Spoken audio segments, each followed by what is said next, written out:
മഹത്വം മഹത്വം. ആരാധന ആരാധന. Hallelujah hallelujah. ഈശോയെ, നിന്റെ ശക്തി ഈ സമയം ഈ ആലയത്തിൽ പ്രകടമാക്കണമേ എന്ന് പ്രാർത്ഥിക്കുന്നു.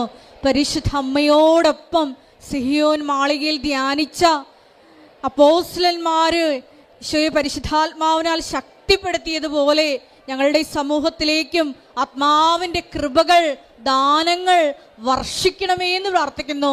പുത്തൻ പന്തക്കുസ്ത അനുഭവം ഈ ആരാധനയിലൂടെ ഞങ്ങൾക്ക് നൽകണമേ എന്ന് പ്രാർത്ഥിക്കുന്നു. അഭിഷേകമുള്ള സാക്ഷികളാക്കി ഉയർത്തണമേ എന്ന് പ്രാർത്ഥിക്കുന്നു. Hallelujah hallelujah.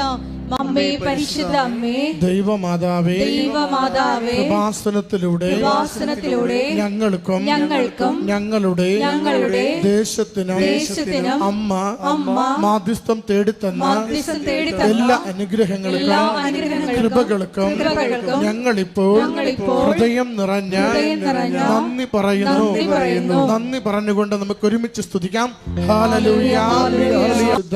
അമ്മേ, പരിശുദ്ധ അമ്മേ, ദൈവമാതാവേ, 2004 ഡിസംബർ 7-ാം തീയതി ഉച്ചകഴിഞ്ഞ് 2:30 കൃപാസനത്തിൽ സംഭവിച്ച അമ്മയുടെ പ്രത്യക്ഷപ്പെടലിനെ കുറിച്ച് തിരുസഭയ്ക്ക് സമർപ്പിച്ചിരിക്കുന്ന പഠനരേഖകളുടെ വസ്തുനിഷ്ഠവും ദൈവശാസ്ത്ര വിധിപ്രകാരമുള്ളതുമായ അന്വേഷണ പഠനങ്ങൾ നടത്തി ആ പ്രത്യക്ഷപ്പെടലിലൂടെ പ്രകടമായ ദൈവമാതാവിന്റെ പ്രത്യേക കരുതലും സംരക്ഷണവും വെളിപ്പെടുത്തുന്ന പീഡിതരുടെ ആശ്വാസവും പ്രവാചകന്മാരുടെ രാജ്ഞിയും വാഗ്ദാനത്തിന്റെ പേടകവും പ്രപഞ്ച പ്രകൃതിയുടെ മാതാവുമായ പരിശുദ്ധ അമ്മയുടെ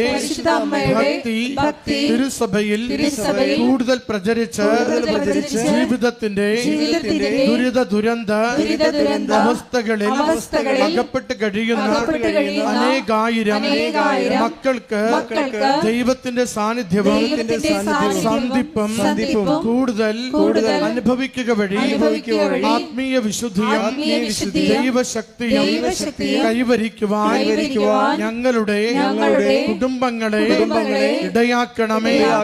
സ്തുതിച്ച് പ്രാർത്ഥിക്കാം. ഹല്ലേലൂയ. ആശീർവദിക്കണമേ കർത്താവേ.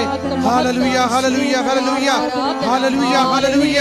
യേശുവേ, സ്തുതി കർത്താവേ. പരിശുദ്ധ അമ്മേ, ഭൂസ്വർ ലോകങ്ങളുടെ രാജ്ഞിയായ അങ്ങേക്ക് ഭൗമ സംരക്ഷണത്തിനായി പ്രപഞ്ച പ്രകൃതിയെ തന്നെ തിരുസഭ പ്രതിഷ്ഠിക്കുവാൻ ഈ പ്രത്യക്ഷീകരണം വഴി ഇടയാക്കണമേ. പരിശുദ്ധ അമ്മേ, ജപമാല മാതാവേ, സകല കൃപാസനം പ്രാർത്ഥനകളോടും ചേർത്ത് ഞങ്ങളിപ്പോൾ പ്രാർത്ഥിക്കുന്ന ഈ സമൂഹത്തിന്റെ പ്രത്യേക നിയോഗവും നമ്മുടെ ആവശ്യങ്ങളെയും പ്രാർത്ഥനകളെയും പരിശുദ്ധ കൃപാസന മാതാവ് വഴി ഈശോയുടെ തിരുനടയിൽ സമർപ്പിക്കാം. വിപി ജോസഫ് അച്ഛൻ്റെ പ്രത്യേക നിയോഗങ്ങൾക്ക് വേണ്ടിയും നമുക്ക് ഈ നിമിഷങ്ങളിൽ പ്രാർത്ഥിക്കാം.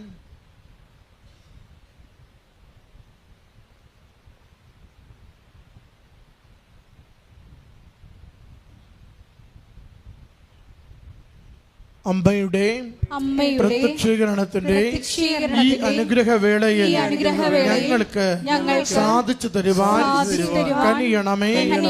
ആമേൻ. ഒരുമിച്ച് സ്തുതിക്കട്ടെ. ഹല്ലേലൂയ. യേശുവേ, സ്തുതി കർത്താവേ, ആരാധന കർത്താവേ, മഹത്വം കർത്താവേ, സ്തുതി കർത്താവേ, യേശുവേ, സ്തുതി കർത്താവേ, ആരാധന കർത്താവേ, മഹത്വം കർത്താവേ, അനുഗ്രഹിക്കണമേ കർത്താവേ, സന്ദേശങ്ങൾ നൽകണമേ കർത്താവേ, സൗഖ്യപ്പെടുത്തണമേ കർത്താവേ.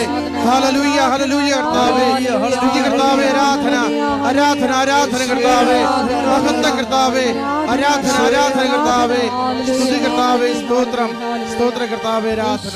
ഏറ്റവും നല്ല നമ്മുടെ കംപ്ലീറ്റ് ലൈഫ് ഇപ്പം തകിടം മറിഞ്ഞിരിക്കുകയാണെന്ന് വിചാരിച്ചോ?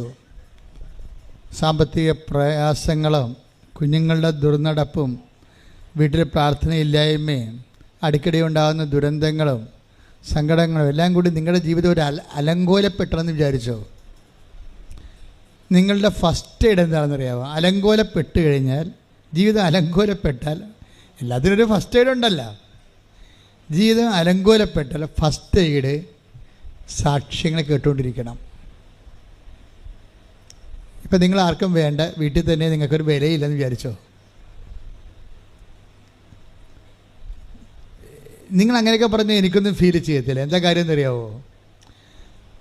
നമ്മൾക്ക് വേണ്ടി വില കൊടുത്തവൻ നമ്മുടെ കൂടെ ഉള്ളപ്പോൾ പിന്നെ ഈ ചുഷ്ടം പോലുള്ള മനുഷ്യർ, നാളെ ചത്തുപോണ മനുഷ്യർ നമ്മളെ വില കൽപ്പിച്ചിട്ട് നമുക്ക് എന്നാ കിട്ടാനാ? ഒന്നും കിട്ടാനില്ല. ക്ലിയർ അല്ലേ? നാളെ ചത്തുപോണ ആൾക്കാർ നമ്മൾക്ക് വില കൽപ്പിച്ചതെന്ത്, കൽപ്പിച്ചില്ല എന്ത്? നമ്മളെ വില കൽപ്പിച്ചവൻ നമ്മളെ വീണ്ടെടുത്തിട്ടുണ്ട്. അവൻ്റെ രക്തം നൽകാൻ കൊടുത്തിട്ട് കൈയടിച്ച് ശ്രുതിക്കട്ടെ. ഹല്ലേലൂയ. എനിക്ക് തോന്നി, എനിക്ക് മനസ്സിലായിരിക്കണതാണ്. ഇപ്പം നമ്മൾ വളരെ ക്ഷീണിച്ച്, ഞാനൊരിക്കൽ ഈ മല കയറാൻ പോയി, മലയാറ്റൂർ മല. അപ്പോൾ എൻ്റെ 2-3 സുഹൃത്തുക്കൾ കൂടെ ഉണ്ടായിരുന്നു. അപ്പോൾ ഞാൻ മല കയറി അവിടെ എത്തുമ്പോൾ ഭയങ്കരമായിട്ട് തളർന്ന്, എനിക്ക് തോന്നുന്നു ഞാൻ തലകറങ്ങി പോകുമെന്ന് വിചാരിച്ചോണ്ട് ഞാനൊരു പാറപ്പുറത്ത് അവിടെ ഇരുന്ന ഉടനെ, മുകളിൽ എത്തിയിട്ടില്ല, ഇനിയൊരു 1/2 കിലോമീറ്റർ മറ്റും ഉണ്ടെന്ന് തോന്നുന്നു. അപ്പോൾ ഞാൻ ഇങ്ങനെ തളർന്നിരിക്കുമ്പോൾ ഒരു മനുഷ്യനിക്ക് കുരുവില്ലാത്ത ഒരു മുന്തിരിങ്ങ തന്ന, വലിയത്, ഈ നമ്മുടെ കുരുവില്ലാത്ത വലിയ മുന്തിരിങ്ങ തന്നു. ഒരെണ്ണേ തന്നുള്ളൂ. ഞാൻ ഒരെണ്ണം കഴിച്ചപ്പോൾ തന്നെ കുറച്ച് കഴിഞ്ഞപ്പോൾ എനിക്കൊരു സ്റ്റാമിന കിട്ടി. ഞാൻ പിന്നെ ബാക്കിയുള്ളത് ഈസിയായിട്ട് കയറി.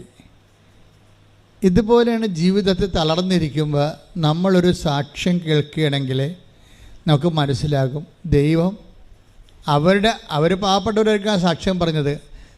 ഈ ദൈവം ഇപ്പോഴും ജീവിച്ചിരിക്കുന്നു, നമ്മുടെ കൂടെയുണ്ട്. ഇപ്പം ഞാനും ഇതുപോലെ ഒന്ന് ഇൻവെസ്റ്റ് ചെയ്യുകയാണെങ്കിൽ, എൻ്റെ വിശ്വാസം ഇൻവെസ്റ്റ് ചെയ്യുകയാണെങ്കിൽ, വിശ്വാസം ഇൻവെസ്റ്റ് ചെയ്യുമ്പോൾ ശ്രദ്ധിക്കണം. ബൈബിള് നമ്മളെല്ലാവരും വിശ്വാസമെന്ന് പറയണ പോലെയല്ല ബൈബിൾ വിശ്വാസമെന്ന് പറയണത്. ബൈബിൾ വിശ്വാസമെന്ന് പറയണത് നമ്മൾ പറയണ ഒരു വിഷയമല്ല, അത് വേറെ ഒരു വിഷയമാണ്. നമ്മൾ വിശ്വസിക്കുന്നൊക്കെ പറയത്തില്ലേ. പക്ഷേ ഇപ്പോൾ ഉദാഹരണത്തിന് വിശുദ്ധ മത്തായിയുടെ സുവിശേഷം 21-ാം അധ്യായം 31-32 വചനങ്ങൾ വായിച്ചേ. ശ്രുതിക്കട്ടെ. ഹല്ലേലൂയ. രാവിലേക്ക് ഞാൻ കൈ നീട്ടിയപ്പോൾ കർത്താവ് എന്നെ ഒരു കാഴ്ച കാണിച്ചു. ഒരു ഞണ്ട് ഇങ്ങനെ അത് ചത്ത് മലർന്ന് കിടക്കണതാണ്. അപ്പോൾ ഓൺലൈനിലുള്ളവർ ശ്രദ്ധിക്കണേ, നിങ്ങൾ തീർത്ഥാടനത്തിലുള്ള നിങ്ങളെ ശ്രദ്ധിക്കണം. എന്താണെന്നറിയാവോ? ഞണ്ടെന്നൊക്കെ പറയണത് ഈ ക്യാൻസർ രോഗത്തിൻ്റെ ഒരു അടയാളമാണ്, മെഡിക്കൽ അടയാളമാണ്. അപ്പം അതിൻ്റെ അർത്ഥം കർത്താവ് ക്യാൻസർ രോഗികളെ ഈ കൂട്ടായ്മയെ സുഖപ്പെടുത്തുന്നു എന്നുള്ളതാണ്. കൈയടിച്ചുകൊണ്ട് ശ്രുതികളല്ല. ഇന്ന് മാതാവിൻ്റെ അമലോത്ഭവ തിരുനാളാണ്. ഇന്ന് ഡിസംബർ 8-ാം തീയതിയാണ്. ഒരു 2-3 മാസത്തിന് ശേഷം 7 പേര് ഈ മെസ്സേജിൽ ക്യാൻസർ സുഖപ്പെട്ടതിന് ഈ ആൾക്കാരെ സാക്ഷ്യം പറഞ്ഞിരിക്കാം. മത്തായി 21:31-32 തിരുവചനങ്ങൾ. ഈ 2 പേരിൽ ആരാണ് പിതാവിന്റെ ഇഷ്ടം നിറവേറ്റിയത്? അവർ പറഞ്ഞു, 2 യേശു പറഞ്ഞു, സത്യമായി ഞാൻ നിങ്ങളോട് പറയുന്നു, ചുങ്കക്കാരും വേശ്യകളുമായിരിക്കും നിങ്ങൾക്ക് മുമ്പേ സ്വർഗരാജ്യത്തിൽ പ്രവേശിക്കുക. എന്തെന്നാൽ യോഹന്നാൻ നീതിയുടെ മാർഗത്തിലൂടെ നിങ്ങളെ സമീപിച്ചു, നിങ്ങൾ അവനിൽ വിശ്വസിച്ചില്ല. എന്നാൽ ചുങ്കക്കാരും വേശ്യകളും അവനിൽ വിശ്വസിച്ചു. നിങ്ങൾ അത് കണ്ടിട്ടും അവനിൽ വിശ്വസിക്കത്തക്ക വിധം അനുദപിച്ചില്ല. ഇതിൻ്റെ ഈ വചനത്തിൻ്റെ ഒരു പോക്ക് കണ്ടില്ലേ? ഡിസംബർ 7-ാം തീയതി ഇന്നലെയായിരുന്നു. ഇന്നലെ വെളുപ്പിന് ഈശോ പറഞ്ഞൊരു വചനമാണിത്. എല്ലാ കാലങ്ങളിലും മാതാവിൻ്റെ 2 ദിവസങ്ങളിലാണ് വെളിപാടുണ്ടാകുന്നത്. അത് സ്വപ്നമായിട്ടുണ്ടാകും, ദർശനമായിട്ടുണ്ടാകും, അല്ലെങ്കിൽ ഒരു ഇൻസിഡൻ്റ് ഉണ്ടായിട്ട് ഇൻസിഡൻറ്റിൻ്റെ സുവിശേഷം എടുക്കുമ്പോൾ മെസ്സേജ് ഉണ്ടാകും. ഇങ്ങനെ ദൈവത്തിൻ്റെ അനുഭവങ്ങൾക്ക് ഈ കാലത്ത് ഒരു പഞ്ഞവുമില്ല. പഞ്ഞം നമ്മൾക്കുണ്ടാകുന്നതാണ്. നമ്മൾ ദൈവത്തിൻ്റെ കാര്യങ്ങൾ ശ്രദ്ധിക്കാത്തത് കൊണ്ടാണ് ദൈവത്തിൻ്റെ അടയാളങ്ങളോ അക്ഷരങ്ങളോ ഒന്നും നമുക്ക് മനസ്സിലാകാത്തതിൻ്റെ കാരണം.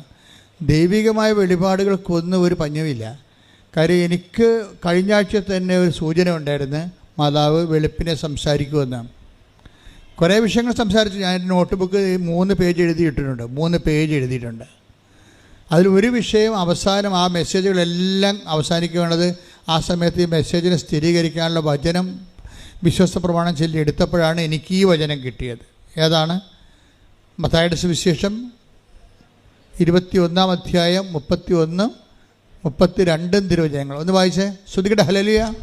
സത്യമായി ഞാൻ നിങ്ങളോട് പറയുന്നു. പറഞ്ഞ സത്യമായി ഞാൻ നിങ്ങളോട് പറയുന്നു, ചുങ്കക്കാരും വേശ്യകളുമായിരിക്കും നിങ്ങൾക്ക് മുമ്പേ സ്വർഗരാജ്യത്തിൽ പ്രവേശിക്കുക. എന്തെന്നാൽ യോഹന്നാൻ നീതിയുടെ മാർഗത്തിലൂടെ നിങ്ങളെ സമീപിച്ചു, നിങ്ങൾ അവനിൽ വിശ്വസിച്ചില്ല. എന്നാൽ ചുങ്കക്കാരും വേശ്യകളും അവനിൽ വിശ്വസിച്ചു. നിങ്ങൾ അത് കണ്ടിട്ടും അവനിൽ വിശ്വസിക്കത്തക്ക വിധം അനുദപിച്ചില്ല. ഇത് ഉടമ്പടിയുമായിട്ട് ഒത്തിരി കണക്റ്റഡ് ആയിട്ടുള്ള വാക്കാണെന്ന് തോന്നണം. കാര്യം അല്ലെങ്കിൽ ഇങ്ങനെ ഒരു വചനം വെളിപ്പെടുത്തേണ്ട കാര്യമില്ല. യോഹന്നാൻ, ഈശോ പറഞ്ഞ യോഹന്നാൻ നീതിയുടെ മാർഗത്തിലൂടെ നിങ്ങളെ സമീപിച്ചു.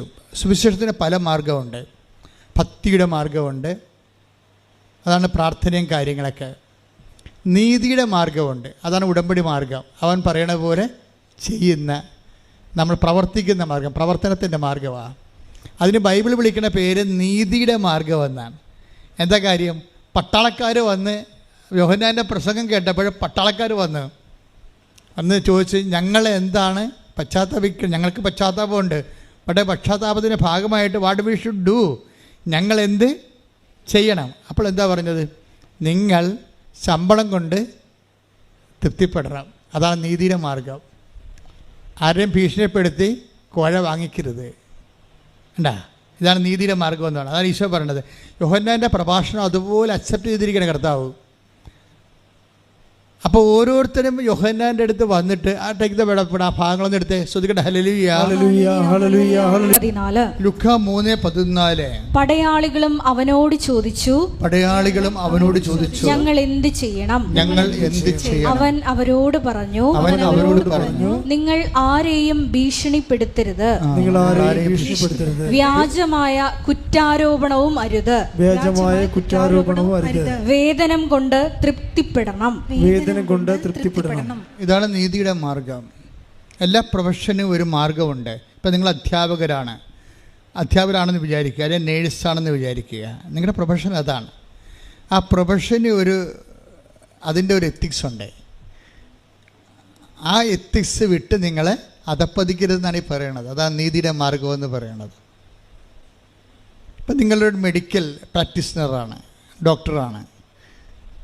അപ്പോൾ നിങ്ങളൊരു ഈ അഫയേഴ്സിൽ പെട്ടവർക്ക് അബോർഷൻ ചെയ്ത് കൊടുക്കുകയാണെങ്കിൽ ചിലപ്പോൾ അവർ 2-3 ലക്ഷം രൂപ തരും രക്ഷപ്പെടാൻ വേണ്ടി. ആരെങ്കിലും ചെയ്യട്ടെ, നിങ്ങളെന്തിനാണ് ആ രക്തത്തിൽ പങ്കെടുക്കണത്? മനസ്സിലായില്ലേ? അതാണ് നീതിയുടെ മാർഗം. ഇപ്പം നിങ്ങൾ ഡോക്ടറാണ്. ചില ഡോക്ടർമാർ ഇങ്ങനെ അബോർഷൻ ക്ലിനിക്ക് തന്നെ ഉണ്ടാക്കി വെച്ചിട്ടുണ്ട്, അമേരിക്കയിലൊക്കെ ഉള്ളതുപോലെ. രഹസ്യമാണ്, പുറത്ത് എഴുതി വെച്ചിട്ടില്ല, പക്ഷേ രഹസ്യമാണ്. ആര് വന്നാലും ഇപ്പോൾ ഈ ലവ് അഫയേഴ്സിനും കമിതാക്കൾക്ക് അറിയാം എവിടെയാണ് അബോർഷൻ നടത്തണമെന്ന്. അപ്പോൾ അവർ ആ സ്ഥലത്തേക്ക് പോകും. അവർക്ക് വേറെ ഒരു ചികിത്സയും വേണ്ട, ഈ കുഞ്ഞുങ്ങളെ കൊന്നു കൊടുത്താൽ മതി. അതിനേക്കാൾ നല്ല അവർ ഇറച്ചിക്കട നടത്തണം. അതാണ് വിഷയം. കുറച്ച് കഴിയുമ്പോൾ ഈ നീതി പ്രൊഫഷണൽ ജസ്റ്റിസ് ഉണ്ട്. ഈ പ്രൊഫഷണൽ ജസ്റ്റിസ്, അതാണ് യോഹന്നാൻ നിങ്ങളെ നീതിയുടെ മാർഗത്തിലൂടെ അദ്ദേഹം സുവിശേഷം കൈമാറിയപ്പോഴേ അത് സത്യസന്ധമായിട്ടാണ് കൈമാറിയിരിക്കുന്നത്, അല്ലാതെ സുഖിപ്പിച്ചല്ല. ആൾക്കാരെ സുഖിപ്പിച്ച് ദൈവത്തിൻ്റെ അടുത്ത് അനുദപിച്ചു കഴിഞ്ഞാൽ നിങ്ങൾക്ക് ദൈവം ഇങ്ങനെ ആനക്കൂന തരുമെന്നല്ല പറഞ്ഞത്. സത്യസന്ധമായ സുവിശേഷം നീതിയുടെ മാർഗമാണ്. ഉടമ്പടി അന്വേഷിക്കുന്നത് ഈ നീതിയുടെ മാർഗമാണ്. ഇപ്പം കഴിഞ്ഞ ദിവസങ്ങളിൽ സിമി എന്നും പറഞ്ഞൊരു സീനിയർ നേഴ്സ്, ഇംഗ്ലണ്ടിൽ 20 കൊല്ലമായിട്ട് പ്രവർത്തിക്കുന്ന സീനിയർ നേഴ്സിൻ്റെ സാക്ഷ്യം ഇന്ന് അപ്പീലുണ്ട്. പെട്ടെന്നാണ് റീച്ച് ചെയ്യുന്നുണ്ടത്. 11,000 ആയെന്ന് തോന്നണം. പെട്ടെന്ന്. കാര്യം സത്യസന്ധമായ വെടിച്ചിൽ സാക്ഷ്യമാണ്. എന്താ സിമി പറയണത്? എന്താണ് സിമി ഒരിക്കൽ ഇവിടെ എങ്ങനെ വന്നതാണ്? മാതാവിൻ്റെ അടുത്ത് അവളുടെ അമ്മ നേർച്ച നേർന്ന്, ആ സഹോദരിയുടെ അമ്മ നേർച്ച നേർന്ന്. അപ്പം അമ്മയോട് പറഞ്ഞ്, ഞാൻ ആവശ്യമായിട്ട് പള്ളിയും പ്രാർത്ഥനയൊക്കെ ഉള്ള ആളാണ്. അമ്മ എനിക്ക് വേണ്ടി പ്രത്യേകിച്ച് നേർച്ചൊന്നും തരണ്ട. ഇങ്ങനെ ലോകം മുഴുവനുള്ള ധ്യാനകേന്ദ്രത്തിൽ എന്നെക്കുറിച്ച് നടക്കേണ്ട കാര്യമെല്ലാം ഉണ്ട്. അമ്മയെ വഴക്കിട്ടുകൊണ്ടാണ് അവരിവിടെ വരണത്. ഇവിടെ വരുമ്പോൾ കോവിഡായിരുന്നു. കോവിഡിൻ്റെ ടൈം കഴിഞ്ഞ് വന്നപ്പോൾ ചെറിയ കോവിഡ് മാന്യമൊക്കെ ഉണ്ടായിരുന്നു. അപ്പോൾ ആ അമ്മ എന്തോ കാര്യം ഉടമ്പടിയെക്കുറിച്ച് അറിയത്തില്ല. അവർക്ക് എന്തോ എഴുതി കൊടുക്കുന്ന പരിപാടിയാണ്, അതുകൊണ്ട് പെട്ടിയിടുന്ന പരിപാടിയാണെന്നാണ് അമ്മ ധരിച്ചത്. അപ്പോൾ അമ്മ എന്തോ എഴുതി കൊടുത്ത് ഇവിടുത്തെ സിസ്റ്ററിന് കൊടുത്ത്. അപ്പോൾ അന്നുണ്ടായിരുന്ന സിസ്റ്റർ പറഞ്ഞ്, ചേച്ചി ഇത് ഇപ്പോഴല്ല ചെയ്യണത്, കുറച്ച് ടൈം എടുക്കും, ഇപ്പം ഇങ്ങനെ എഴുതിയിട്ട് സ്വീകരിക്കത്തില്ലെന്ന് പറഞ്ഞു. അപ്പോൾ ഈ സിമി അവിടെ നിന്ന് വെച്ചാൽ പറഞ്ഞു, ഇതെന്താ മാതാവ് ഇപ്പം സ്വീകരിക്കത്തില്ലേ, മാതാവ് എന്താ അവധിക്ക് പോയിരിക്കണമെന്ന് ചോദിച്ചു. തോന്നിവാസം ചോദിച്ചതാണ്. ചില ആൾക്കാർക്ക് അങ്ങനെ തോന്നും പെട്ടെന്ന്, അവരുടെ ഒരു മെൻ്റൽ സ്റ്റേച്ചർ അനുസരിച്ചുണ്ട്. പക്ഷേ പിന്നെ ഇംഗ്ലണ്ടിൽ ചെന്നിട്ട് പിന്നെ ഇവർക്ക് 1 by 1 ആയിട്ട് പ്രോബ്ലമായി. പ്രോബ്ലം വെച്ച് കഴിഞ്ഞാൽ അതിപ്പം നിങ്ങളറിയാം, ഇപ്പോൾ ലോകത്തിലുള്ള ഒത്തിരിയേറെ മനുഷ്യർ കാര്യങ്ങളറിയാതെ കൃപാസനം മാതാവിനെയും കൃപാസനം മാതാവ് എന്ന് പറയണത്, കൃപാസനം പത്രം എന്ന് പറയണത് മാതാവിൻ്റെ പ്രത്യക്ഷീകരണ സന്ദേശം ലോകത്തിലെത്തിക്കാനുള്ള ദൈവത്തിൻ്റെ കൈകളാണത്. ഞങ്ങൾക്കതിനെക്കുറിച്ച് നല്ല ബോധമുണ്ട്. സഭയുടെ അകത്തു നിന്നൊക്കെ ഞങ്ങൾക്ക് നല്ല സമ്മർദ്ദമായിരുന്നു ഈ പത്രത്തിൻ്റെ വിഷയം വന്നപ്പോഴേ. ഇവിടെയുള്ള എക്സിക്യൂട്ടീവ്സ് പറഞ്ഞു വെച്ചാൽ ഒരു പത്രം കൊടുക്കാച്ചാന്ന് പറയും. ഒരു പത്രമില്ലേ കൊടുക്കാൻ പറ്റത്തുള്ള ആൾക്കാർക്ക് എങ്ങനെ അച്ഛൻ 9 പത്രം കൊടുക്കണമെന്ന് ചോദിക്കും. അപ്പോൾ ഞാൻ പറഞ്ഞു, അല്ല എന്നോട് പറഞ്ഞത് ഞാൻ ചെയ്യത്തുള്ളൂ, നിങ്ങളോട് പറഞ്ഞിട്ടല്ല കൃപാസനത്തെക്കുറിച്ച് പറഞ്ഞോ? നിങ്ങളോട് കൃപാസനത്തെക്കുറിച്ച് ദൈവം പറഞ്ഞോ? ഇല്ല. 87-89 എന്നോട് ആ കൃപാസനത്തെക്കുറിച്ച് പറഞ്ഞത്. ഞാൻ ആ കൃപാസനം ഉടനെ സ്ഥാപിച്ചിട്ട് നിങ്ങളെ വിളിച്ചെന്ന് മാത്രമേ ഉള്ളൂ, വേറെ ഒരു കുഴപ്പം ഞാൻ ചെയ്തിട്ടില്ല. എനിക്ക് കണ്ണി കണ്ടവരെ ഇഷ്ടപ്പെട്ടവരെ വിളിച്ചു കൃപാസനത്തിലേക്ക് ചേർത്തു എന്നേ ഉള്ളൂ, അല്ലാതെ ഒരു സംഘടന നമുക്ക് ഉണ്ടാക്കണമെന്ന് പറഞ്ഞ് എല്ലാവരെയും വിളിച്ചതല്ല. അപ്പോഴങ്ങനെ വിളിച്ച് ചേർത്ത് കഴിഞ്ഞപ്പോൾ പിന്നീട് എല്ലാ കാര്യങ്ങളും മാതാവിൻ്റെ പ്രത്യക്ഷീകരണവും അതിനുശേഷം ഉണ്ടാകുന്ന ഉടമ്പടിയും ഒക്കെ ദൈവിക വെളിപാടാണ്. ഞാൻ ദൈവത്തിൻ്റെ വചനങ്ങളോട് കർക്കശ്യമായ നീതി പുലർത്തുമ്പോൾ ദൈവം എന്നെ ഇതുപോലുള്ള കാര്യങ്ങൾ പറയാൻ പറ്റുന്ന ആളാണെന്ന് മനസ്സിലാക്കിയിട്ട് കാലാകാലങ്ങളിൽ ദൈവം പറഞ്ഞുകൊണ്ടേയിരുന്നു, ഓരോ കാര്യങ്ങൾ പറഞ്ഞുകൊണ്ടേയിരിക്കും. ഉടമ്പടി ചെയ്യാൻ പറഞ്ഞു. അപ്പോൾ എന്നോട് ആദ്യം പറഞ്ഞത്, പ്രത്യക്ഷീകരണം നടന്നിട്ട് 10 കൊല്ലമായില്ലേ, ഇന്ന് മറ്റേത് നീ ചെയ്താ, അതുകൊണ്ട് നീ ഇനി പണിക്ക് നടക്കണ്ടേ എന്ന് പറഞ്ഞ് എന്നെ ആട്ടി ഓടിച്ച പോലെ വാടിപ്പെട്ട് ഓടിച്ചതാണ്. എനിക്ക് അകത്ത് കയറാൻ അനുവാദമില്ല. നിങ്ങളോടൊക്കെ ഞാനത് പല പ്രാവശ്യം പറഞ്ഞിട്ടുള്ളതാണ്. പക്ഷേ 5 മിനിറ്റിനുള്ളിൽ ദൈവം എന്നെ അവിടെ കയറ്റിയില്ലെങ്കിലും എനിക്ക് പ്രത്യക്ഷീകരണ പ്രാർത്ഥന തന്ന്, ഞാൻ കാറ് ഇങ്ങോട്ട് വളഞ്ഞപ്പോൾ തന്നെ, കേരളത്തിലേക്ക് വളഞ്ഞപ്പോൾ തന്നെ പ്രത്യക്ഷീകരണ പ്രാർത്ഥന തന്നു. ആ പ്രത്യക്ഷീകരണ പ്രാർത്ഥനയാണ് ഇന്ന് നമ്മൾ എല്ലാ ദിവസവും വെളുപ്പിനെ 5 മണിക്ക് അച്ഛൻ ചെല്ലത്തില്ലേ, 20-ാം വർഷം ആ പ്രത്യക്ഷ പ്രാർത്ഥന ചെല്ലണത്. അത് ചെറിയ പ്രത്യക്ഷ പ്രാർത്ഥന ഇരുന്നത്. അമ്മയുടെ പ്രത്യക്ഷീകരണത്തിൻ്റെ ആദ്യത്തേത് ദശക പ്രാർത്ഥന, ഇപ്പോൾ ദശകം 20 വർഷമായതിൻ്റെ പ്രാർത്ഥനയാണ്. ആ പ്രാർത്ഥന കുറേ നാൾ പ്രാർത്ഥിച്ചു കഴിഞ്ഞപ്പോഴാണ് പിന്നെ അമ്മ ഉടമ്പടിയെക്കുറിച്ച് പറയണത്. ഇപ്പോൾ ഉടമ്പടിയെക്കുറിച്ച് എന്താ പറഞ്ഞത്? ഇപ്പോൾ എന്താ പറഞ്ഞിരിക്കുന്നത്? ഉടമ്പടി യോഹന്നാൻ്റെ നീതിയുടെ മാർഗമായിട്ട് ഇതിന് ബന്ധമുണ്ടെന്നാണ് പറയണത്. ഇപ്പോൾ പറഞ്ഞു കേട്ടില്ലേ? ഇന്നലെ അമ്മയുടെ പ്രത്യക്ഷീകരണത്തിൻ്റെ വെളുപ്പാൻ കാലമാണ്. എന്താ പറയണത്? ഉടമ്പടി നീതിയുടെ മാർഗമാണെന്ന് ജനങ്ങളോട് നീ പറയണം. അല്ലാതെ പ്രാർത്ഥന മാത്രം ചൊല്ലിക്കൊണ്ടിരിക്കരുത്.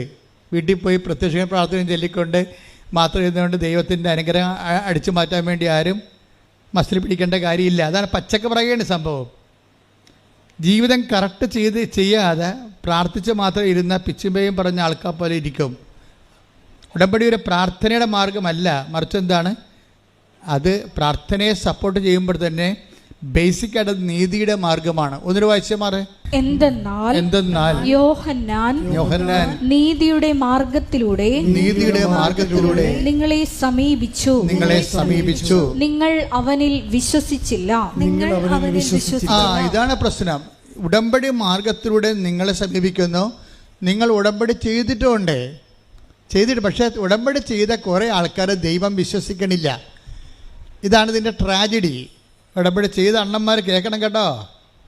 ഉടമ്പടി ചെയ്ത 50% പേരെയെങ്കിലും ദൈവം വിശ്വസിക്കണില്ല. എന്താ കാരണം? യോഹന്നാൻ നീതിയുടെ മാർഗത്തിലൂടെ വന്നു. വായിച്ചോ. എന്തെന്നാൽ യോഹന്നാൻ നീതിയുടെ മാർഗത്തിലൂടെ നിങ്ങളെ സമീപിച്ചു നിങ്ങൾ അവനിൽ വിശ്വസിച്ചില്ല. എന്ന് വെച്ചാൽ അതിന്റെ അർത്ഥം എന്താണ്? പട്ടാളക്കാരും അത് ചോദിച്ചു, ഞങ്ങൾ എന്ത് ചെയ്യണം? അപ്പൊ യോഹന്നാൻ എന്ത് പറഞ്ഞു? നിങ്ങൾ ആരെയും ഭീഷണിപ്പെടുത്തരുത്. കിമ്പളം മേടിക്കാനല്ല ഭീഷണിപ്പെടുത്തുന്നത്. എല്ലാ വീടുകളിലൊക്കെ കയറിയിട്ട് ഭീഷണിപ്പെടുത്തിയിട്ട് അപ്പം എടുത്തുകൊണ്ട് പോവുക അന്നത്തെ പട്ടാളക്കാരുടെ മെയിൻ പരിപാടിയായിരുന്നു. വസ്ത്രം എടുത്തുകൊണ്ട് പോവുക, പെണ്ണുങ്ങൾ മാത്രമുള്ള സ്ഥലത്ത് നിന്ന് അവരെ ഡിസ്റ്റർബ് ചെയ്യുക. ഇതാണ് അവരുടെ അഴിമതി. അന്നത്തെ റോമാൻ പട്ടാളക്കാരല്ലേ, അവരുടെ അഴിമതി അതാണ്, നമ്മൾ കണ്ടതാണത്, ബൈബിളുണ്ടത്. അപ്പോൾ ആരെയും ഭീഷണിപ്പെടുത്തരുത്. പിന്നെ എന്താണ്? വേതനം കൊണ്ട് തൃപ്തിപ്പെടണം. അത് നിസ്സാര കാര്യമല്ല. അതാണ് അതിന് ദൈവം പറയണത്. ഇപ്പം നിങ്ങൾ ശമ്പളം വാങ്ങിക്കുന്നു എങ്കിലും നിങ്ങൾ കിമ്പളം വാങ്ങിക്കുകയും ചെയ്യുന്നുണ്ട്. എന്താ കാര്യം വെച്ച് കഴിഞ്ഞാൽ, കിമ്പളം വാങ്ങിച്ചു കഴിയുമ്പോൾ സ്വാഭാവികമായിട്ട് ദൈവം നിങ്ങൾക്ക് ഭക്ഷണം കഴിക്കാനും യോഹന്നാൻ എന്താ പറയണമെന്നറിയാവോ? എന്തുകൊണ്ട് കിമ്പളം വാങ്ങിക്കേണ്ടെന്നാണ് പറയണമെന്നറിയാവോ? അതായത് നിങ്ങളുടെ ശമ്പളം കൊണ്ട് നിങ്ങൾ തൃപ്തിപ്പെടണം. ഇവിടുത്തെ മെയിൻ പ്രശ്നം അതാണല്ല. ഇപ്പോൾ 1,00,000 രൂപ ശമ്പളമുള്ള ആളിനെ എന്തുകൊണ്ടാണ് മറ്റുള്ളവരുടെ ഈ നക്കാപ്പിച്ച ധർമ്മച്ചട്ടിയിലേക്ക് കൈയിട്ട് വരണത്? എന്താണ്? അയാൾക്ക് തൃപ്തിയില്ല. അവർക്ക് തൃപ്തി ഇല്ലെങ്കിലും ഇത് ഒരു മാനസിക രോഗമാണ് തൃപ്തിയില്ലെന്ന് പറയണത്. അല്ലാതെ അത് ഒരു മാനുഷിക പ്രശ്നമല്ല. തൃപ്തിയില്ലെന്ന് പറയണത് ഒരു മാനസിക രോഗമാണ്. എന്താ കാര്യം? ഒരു ലേഡി, ഒരു 10-40 വയസ്സുള്ള ലേഡിയുടെ ഒരു വീഡിയോ ഇറങ്ങിയിട്ടുണ്ട്. നിങ്ങൾ കണ്ടാന്നറിയത്തില്ല. അവർ പറയണത്, ഞാൻ ആഫ്രിക്കക്കാരുമായിട്ട് ശയിച്ചിട്ടുണ്ട്, പോരെ ഇന്ത്യക്കാർ, എന്നിട്ട് ഇംഗ്ലീഷുകാർ. ഒരു ലേഡി പച്ചക്ക് പറയണ അവിടെ ഇരുന്നുണ്ടേ, ഈ ലോകത്തിലുള്ള ഓരോ രാജ്യത്തിലുള്ള ആൾക്കാരുമായിട്ട് അവർക്ക് ശാരീരിക ബന്ധമുണ്ടെന്നാണ്. എന്നിട്ടും ഈ ആൾക്ക് തൃപ്തിയില്ല. അതൊരു മാനസിക രോഗമാണ്. സുവിശേഷത്തിൻ്റെ പ്രധാനപ്പെട്ട ഉദ്ദേശം, നിങ്ങൾ അവറേഷൻസ് കാണിക്കുമ്പോഴേ, സെക്ഷൽ അവറേഷൻ ആയാലും ശരി, നിങ്ങളുടെ ജീവിത പങ്കാളിയുമായിട്ട് നിങ്ങൾക്ക് തൃപ്തിപ്പെടാൻ പറ്റണില്ല എങ്കിൽ അതിന് നിങ്ങൾ ബാക്കി ഒരു ഔട്ട് പോസ്റ്റൊക്കെ ഉണ്ടാക്കിയെടുക്കണമെന്നുണ്ടെങ്കിൽ നിങ്ങൾക്ക് വേണ്ടത് എന്താണെന്നറിയാവോ? അങ്ങനെ ഒരു ഔട്ട് പോസ്റ്റ് ഉണ്ടായാൽ എത്ര ഔട്ട് പോസ്റ്റ് ഉണ്ടാക്കിയെടുത്താലും ശരി, സ്റ്റെപ്പിനി ഉണ്ടാക്കിയെടുത്താലും നിങ്ങളുടെ ആർത്തി തീരത്തില്ല.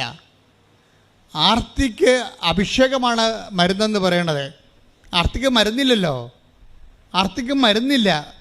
ആർത്തിക്ക് മരുന്ന് ബൈബിളിൽ മാത്രമേ ഉള്ളൂ. അതിന് അഭിഷേകമെന്നാണ് പറയണത്.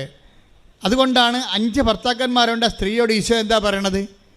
ഈ വെള്ളം കുടിക്കണവൻ ഇനിയും ദാഹിക്കും. അതല്ലേ 4:13 എടുത്തേ.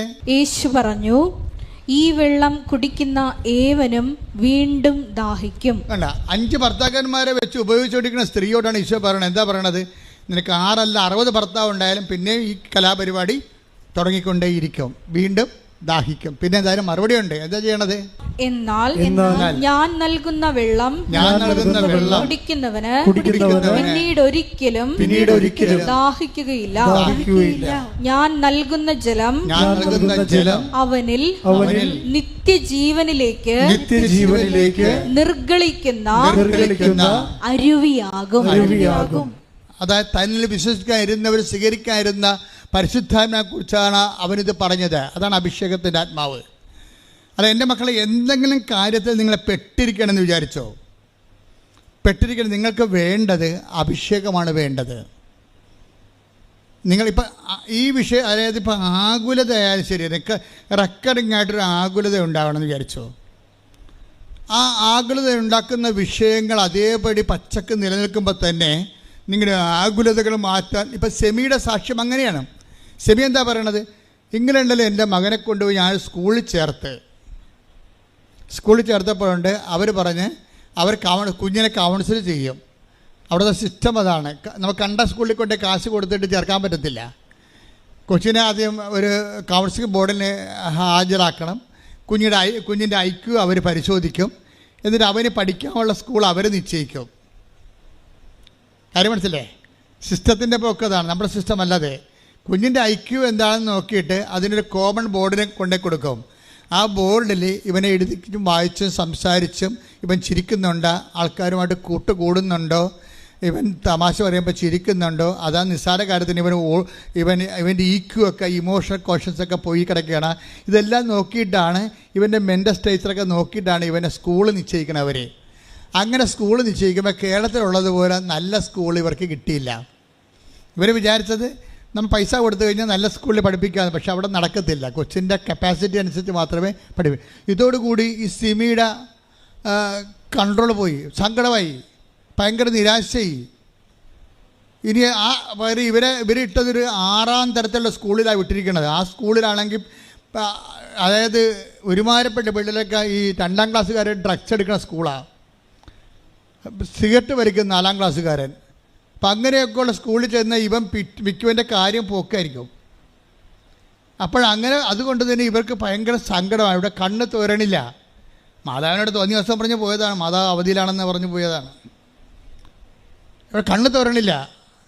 പക്ഷെ നമ്മളുടെ സത്യസന്ധമായിട്ട് അവർക്കിത് വിശ്വസിക്കാൻ കഴിഞ്ഞില്ലെന്ന് പറയുന്നത് ഒരു ക്രൈമൊന്നുമല്ല.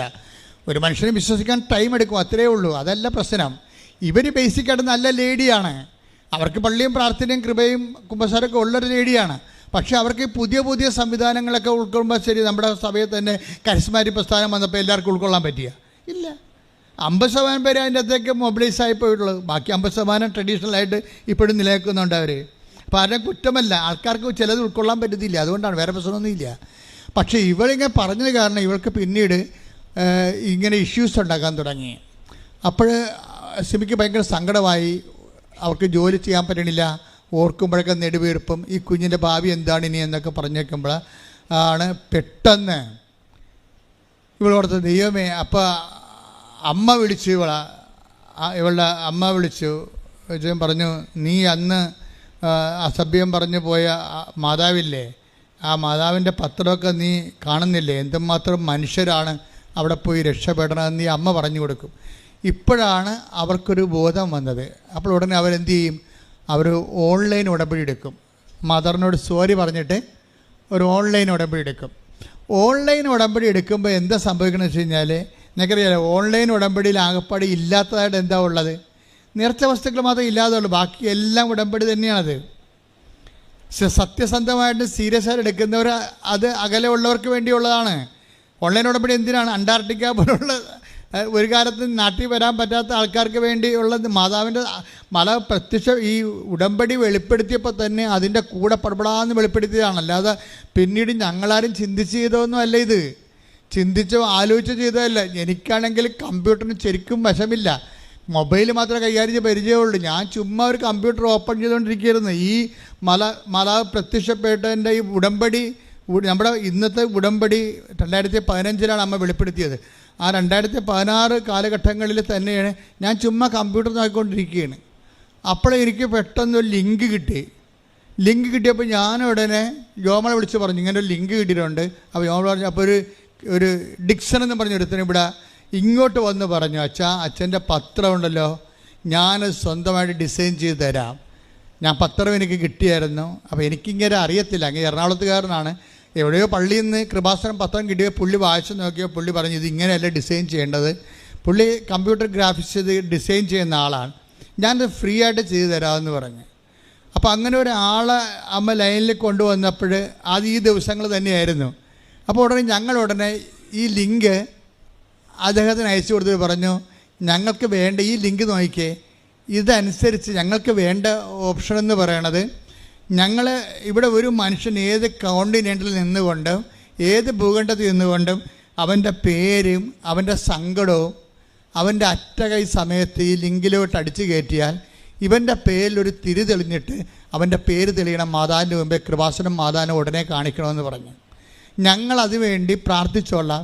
ഇതിൻ്റെ ആസ്തി ഭദ്രതയെന്ന് പറയണത് 97 മുതൽ ഞങ്ങൾ 87 മുതൽ ഇന്ന് വരെ നടത്തിയിട്ടുള്ള കടലിലെ കൺവെൻഷനും 10,000കണക്കിന് മനുഷ്യരെ കേരളം മുഴുവൻ നടന്ന് ധ്യാനം നടത്തിയതും ഇവിടെ നടന്നിട്ടുള്ള ലക്ഷക്കണക്കിന് അഖണ്ഡ ജപമാലയും ഞാൻ ഒരു രാത്രി മുഴുവനൊക്കെ ഇരുന്ന് ആൾക്കാരെ കണ്ടിട്ടുണ്ട്, പ്രാർത്ഥിച്ചുണ്ട് രാത്രി മുഴുവനും. അങ്ങനെ 2004 മുതൽ 2018 കോവിഡ് വരെ ഇവിടെ ഈ എല്ലാ ദിവസവും രാത്രി 6 മണി തൊട്ട് വെളുപ്പിന് 6 മണി വരെ ആൾക്കാരെ കാണാൻ വേണ്ടി രാത്രി ഇരിക്കുമായിരുന്നു ഇവിടെ. തലയൊക്കെ പൊട്ടിപ്പോണ അവസ്ഥയിലാണ് ഞാൻ ഇവിടുന്ന് പോയി അമ്പലപ്പുഴ പോയി കുർബാന ചെല്ലണത്. അപ്പോൾ ഇങ്ങനെ കുറേ ത്യാഗങ്ങൾ കർത്താവിന് വേണ്ടി സഹിച്ചിട്ടുണ്ട്. അപ്പോൾ അതിൻ്റെ എല്ലാം ആസ്തിയിലായിരിക്കണം ജനങ്ങൾ തിരികെത്തിക്കേണ്ടത്. അവർക്ക് മെറിറ്റില്ലെങ്കിലും കൃപാസനത്തിൻ്റെ ഒരു ആസ്തിയിൽ അവർക്ക് ദൈവത്തിൻ്റെ അനുഗ്രഹം കിട്ടണം. അതാണ് ഇതിൻ്റെ ഉദ്ദേശമെന്ന് പറഞ്ഞ് ഉടനെ പുള്ളിക്കാരന് പെട്ടെന്ന് മാതാവ് ഇത് ദൈവം ഒരു കാര്യം ഏറ്റെടുത്താൽ പിന്നെ പ്രോജക്റ്റും ഫണ്ടും പ്ലാനും ഫണ്ടും എല്ലാം ദൈവം ഇങ്ങനെ ഇഷ്യൂ ചെയ്തുകൊണ്ടിരിക്കും. അത് ഉടനെ ദൈവം ഉടനെ ആ മനുഷ്യനതൊരു ഐഡിയ കൊടുത്തു. പെട്ടെന്ന് അയാൾക്കത് കത്തി. അങ്ങനെയാണ് ലൈറ്റ് ആൻഡ് പെർ റിക്വസ്റ്റ് എന്ന് പറഞ്ഞ് ഇന്നും ആൾക്കാർ പ്രശ്നം വന്ന ഉടനെ ലൈറ്റ് ആൻഡ് പെർ റിക്വസ്റ്റാണ് ചെയ്യുന്ന ആൾക്കാർ. അത് അകലെയുള്ള ആൾക്കാരാണ്. കൃപാസനത്തിൽ വന്ന് എത്തുന്നത് വരെയുള്ള സമയങ്ങളിൽ കൃപാസന അനുഗ്രഹത്തിൽ നിന്നുള്ള നിക്ഷേപത്തിൽ നിന്ന് അവർക്ക് ദൈവം അനുഗ്രഹം കൊടുക്കൊണ്ടിരിക്കുകയാണ്.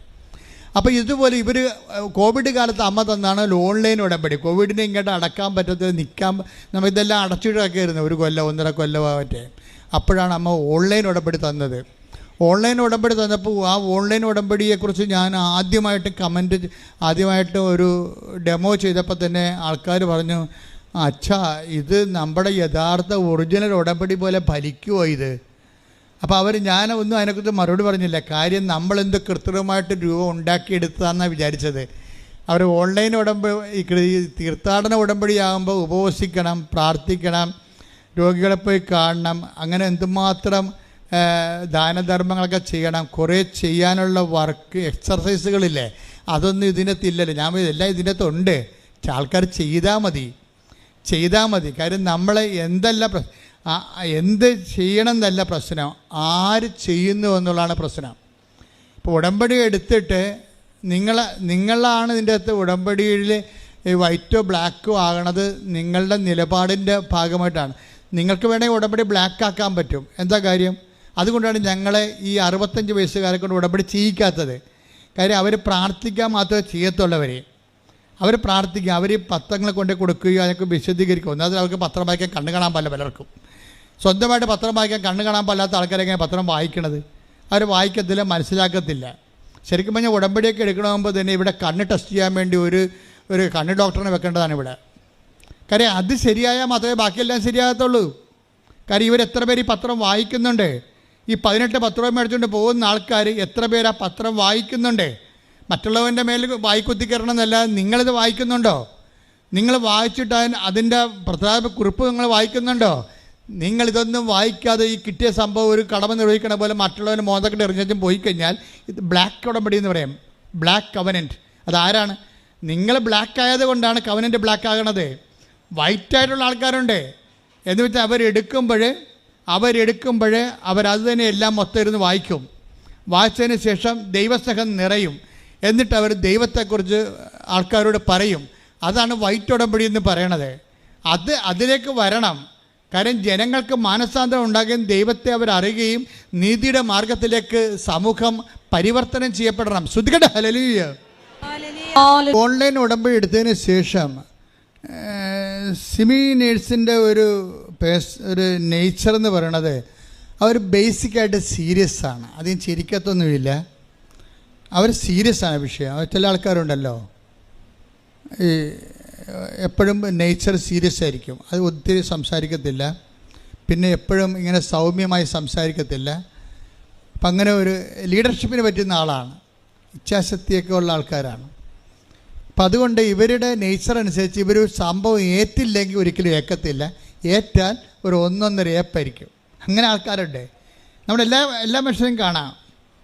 ചിലയൊക്കെ നമുക്ക് വയറ് നോക്കി മനസ്സിലാക്കാൻ പറ്റും ഈ എന്ത് ടൈപ്പാണെന്ന്. അതെന്താ വെച്ച് കഴിഞ്ഞാൽ ചില ആൾക്കാർ ആവശ്യമില്ലെങ്കിലും ചില കൊള്ളാന്ന് ചിരിച്ചുകൊണ്ടിരിക്കും.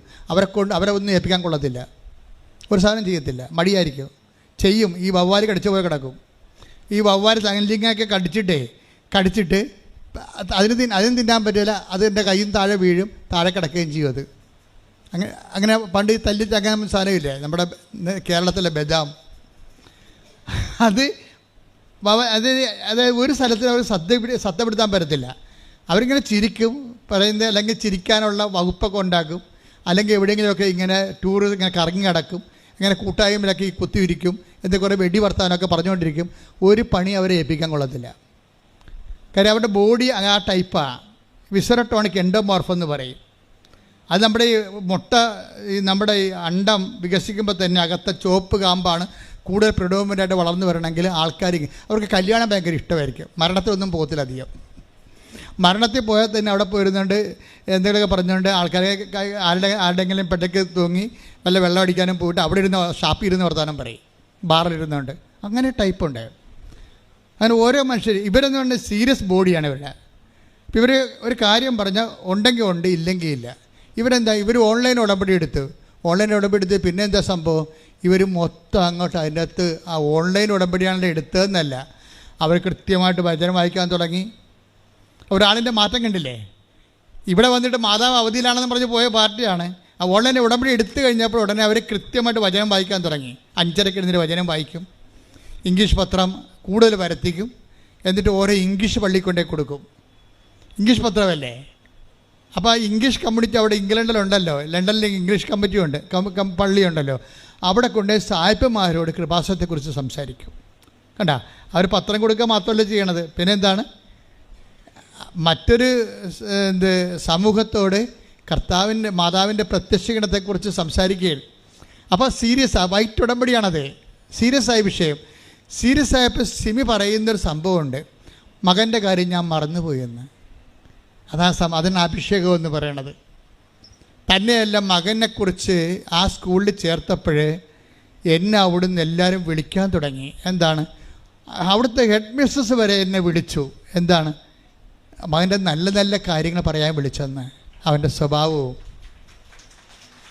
അപ്പോൾ ദൈവം ആ ഉടമ്പടി എടുത്തെന്നർത്ഥം.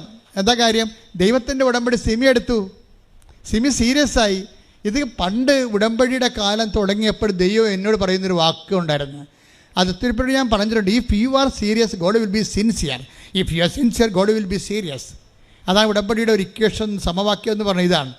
നമ്മൾ സീരിയസ് ആണെങ്കിൽ ദൈവവും സിൻസിയറായിരിക്കും ഈ വിഷയത്തിൻ്റെ മേലെ. നേരെ മറിച്ചും. അപ്പം നമ്മളിതിൽ അഴകുഴമ്പൻ ഉടമ്പടി എടുത്തിരിക്കണമെങ്കിൽ ഈ വിഷയം മുമ്പത്തേക്കാൾ അളിയാൻ സാധ്യതയുണ്ട്. വെറുതെ അതാണ് ഞാൻ പറയണത്, ആലപ്പുഴ വന്ന് പണി മേടിക്കരുതെന്ന് പറയത്തില്ലേ, അതിൻ്റെ കാരണം അതാണ്. എന്താ കാര്യം, ചില ആൾക്കാർക്ക് ഇതെടുക്കാൻ അർഹതയില്ല. അവർ ടേസ്റ്റ് ഉടമ്പടിയുടെ ഉപ്പ് നോക്കാൻ വന്ന ആൾക്കാരാണ്. ഇട്ട് നോക്കാം, ഇങ്ങനെ കൊത്തുണ്ടാന്ന് നോക്കി, ചൂണ്ടയിടത്തില്ല, കൊത്തി നോക്കാം, മീനുണ്ടെങ്കിൽ പിടിക്കുകയാണെങ്കിൽ ഒരു സംഭവമെങ്കിലും നടന്നാൽ നമുക്ക് പത്രം കൊടുക്കാം, പ്രത്യക്ഷ പ്രാർത്ഥനയ്ക്ക് നേരത്തെ എഴുന്നേക്കാം. ഒരു സംഭവമെങ്കിലും നടന്നു കിട്ടിയാൽ പ്രത്യക്ഷ പ്രാർത്ഥനയ്ക്ക് നേരത്തെ എഴുന്നേക്കാം, 5:30 എഴുന്നേക്കാം. ഒരു സംഭവം നടന്നില്ലെങ്കിൽ പാർട്ടി പണ്ടത്തതുപോലെ 7 മണിക്ക് എഴുന്നേക്കത്തുള്ളൂ പ്രത്യക്ഷയുടെ പ്രാർത്ഥനയ്ക്ക്. അപ്പോൾ കഴിഞ്ഞിരിക്കുന്ന സമയം. ഇതാണ് ഈ ബ്ലാക്ക് ഉടമ്പടി എന്ന് പറയണത്. നിങ്ങൾ അതിൻ്റെ അകത്ത് കാര്യം, ഇതിൻ്റെ അകത്തൊരു നീതിയുടെ മാർഗമുണ്ട്. നീതിയുടെ മാർഗത്തിൻ്റെ 2ാം സെക്ഷൻ വായിച്ചേ. ശ്രുതികട ഹല്ലേലൂയ. എന്നാൽ ചുങ്കക്കാരും വേശ്യകളും അവനിൽ വിശ്വസിച്ചു, നിങ്ങൾ അത് കണ്ടിട്ടും അവനിൽ വിശ്വസിക്കത്തക്ക വിധം അനുദപിച്ചില്ല. വിശ്വസിക്കത്തക്ക വിധം. അപ്പോൾ വിശുദ്ധ ലൂക്കായുടെ മത്തായിയുടെ സുവിശേഷം 21:32 എന്താ പറയണത് എന്ന് പറഞ്ഞ്, വിശ്വസിക്കത്തക്ക വിധം അനുദപിച്ചില്ല. ഇപ്പൊ കാര്യം പിടികിട്ടില്ലേ? കാര്യം അനുദപിച്ചാൽ മാത്രമേ നമ്മൾ വിശ്വാസിയാണെന്ന് ദൈവത്തിൻ്റെ പുസ്തകത്തിൽ എഴുതി വെക്കത്തുള്ളൂ, അല്ലെങ്കിൽ നമ്മൾ അവിശ്വാസിയാണ്. ഇത് ഒറ്റ നടക്ക പോകത്തില്ല കേട്ടാ. മനസ്സിലായില്ലേ? ഒന്നിനു വായിച്ചത് 21:32. എന്തെന്നാൽ എന്തെന്നാൽ യോഹന്നാൻ നീതിയുടെ മാർഗത്തിലൂടെ നിങ്ങളെ സമീപിച്ചു, നിങ്ങൾ അവനിൽ വിശ്വസിച്ചില്ല. എന്നാൽ ചുങ്കക്കാരും വേശ്യകളും അവനിൽ വിശ്വസിച്ചു, നിങ്ങൾ അത് കണ്ടിട്ടും അവനിൽ വിശ്വസിക്കത്തക്ക വിധം അനുദപിച്ചു. അപ്പൊ കണ്ടിട്ടു എന്ന് പറഞ്ഞാൽ എന്താണ്? മറ്റുള്ളവർ ദൈവാനുഭവം പ്രാപിക്കുന്ന കാണുന്നത് എവിടെയാണ്? സാക്ഷ്യമല്ലേ? മനസ്സിലായില്ലേ? മറ്റുള്ളവരുടെ ദൈവാനുഗ്രഹം പ്രാപിക്കുന്നത് നമ്മൾ കാണുന്നത് എങ്ങനെയാണ്? സാക്ഷ്യം കേൾക്കുമ്പോഴാണ്. ഈ സാക്ഷ്യം കേട്ടിട്ടും നമ്മൾ എന്ത് ചെയ്തില്ല? അനുദപിച്ചില്ല. അപ്പൊ സാക്ഷ്യം എന്തിനുള്ളതാണ്? അനുദപിക്കാനുള്ളതാണ്. കൈയടിക്കട്ടെ, ശ്രുതിക്കട്ടെ ഹല്ലേലൂയ. യോഹന്നാന്റെ സുവിശേഷം അല്ല, യോഹന്നാൻ നേരത്തെ വായിച്ച ഭാഗം വായിച്ച പട്ടാളക്കാരുടെ അതിന്റെ മുകളിലും താഴെയുള്ള വചനങ്ങൾ വായിച്ച് ശ്രുതിക്കട്ടെ ഹല്ലേലൂയ.